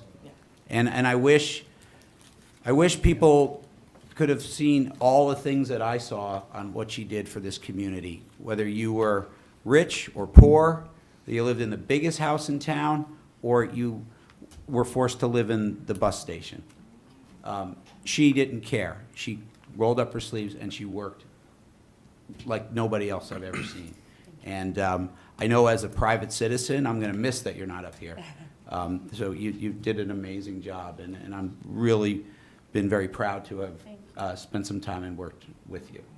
So good luck with your 30 or 40 hours a week that you're going to get going forward. Yeah, 80 hours. So I never do this. I actually did write something.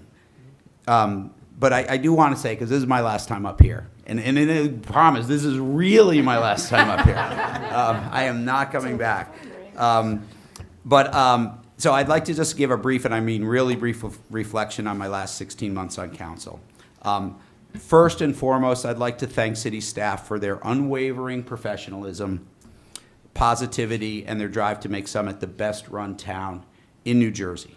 It's really true.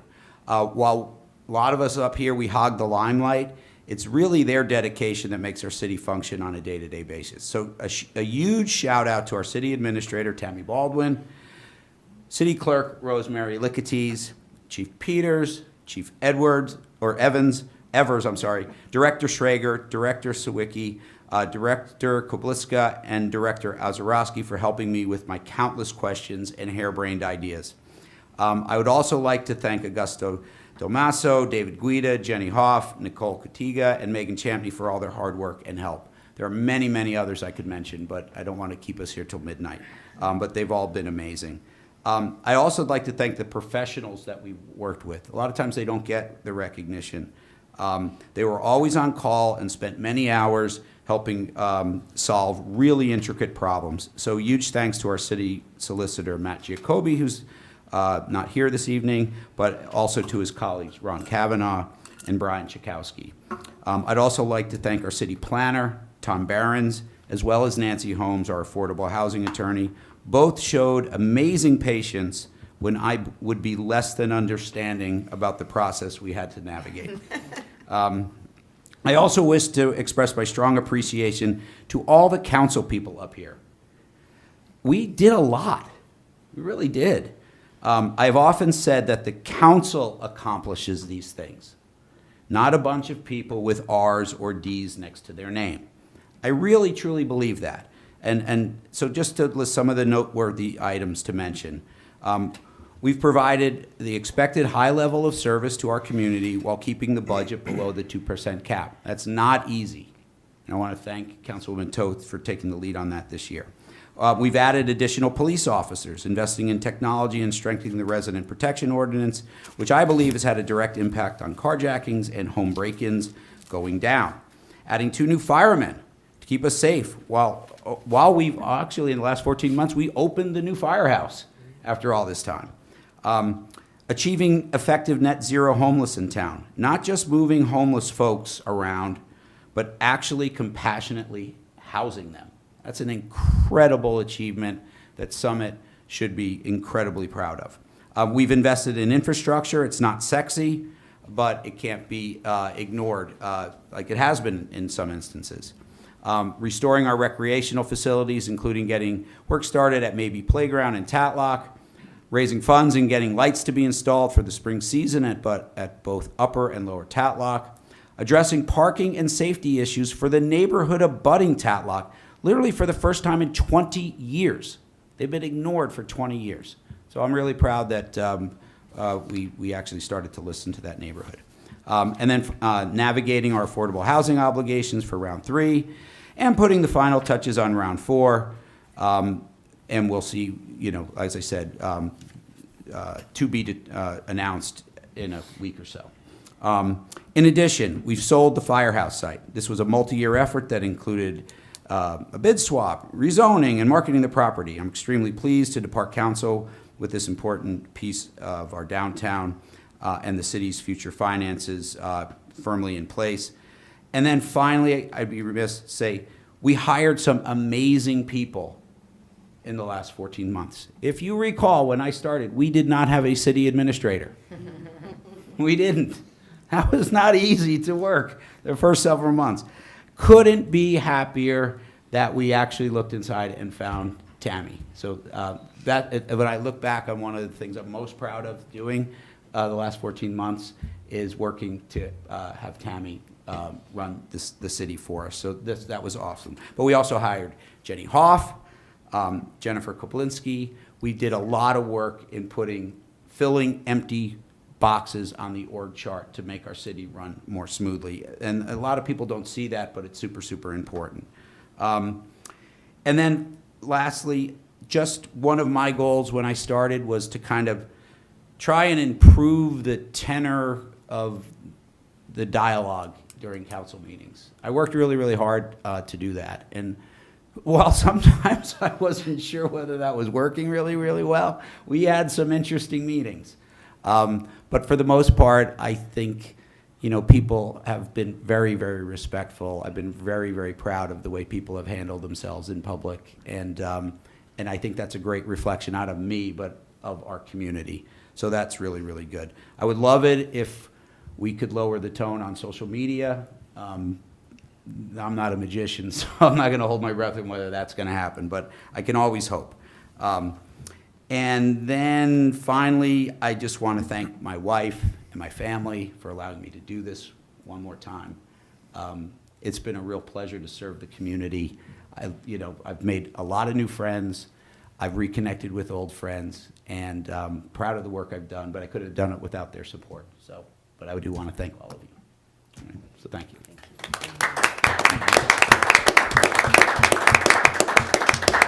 Mr. Smallwood. Council President, I'd like to make a motion to adjourn. Second. All right, all in favor? Aye. Opposed? All right, we are adjourned. Have a great holiday and a very Merry Christmas, Kwanzaa, Hanukkah to all of you. Good time.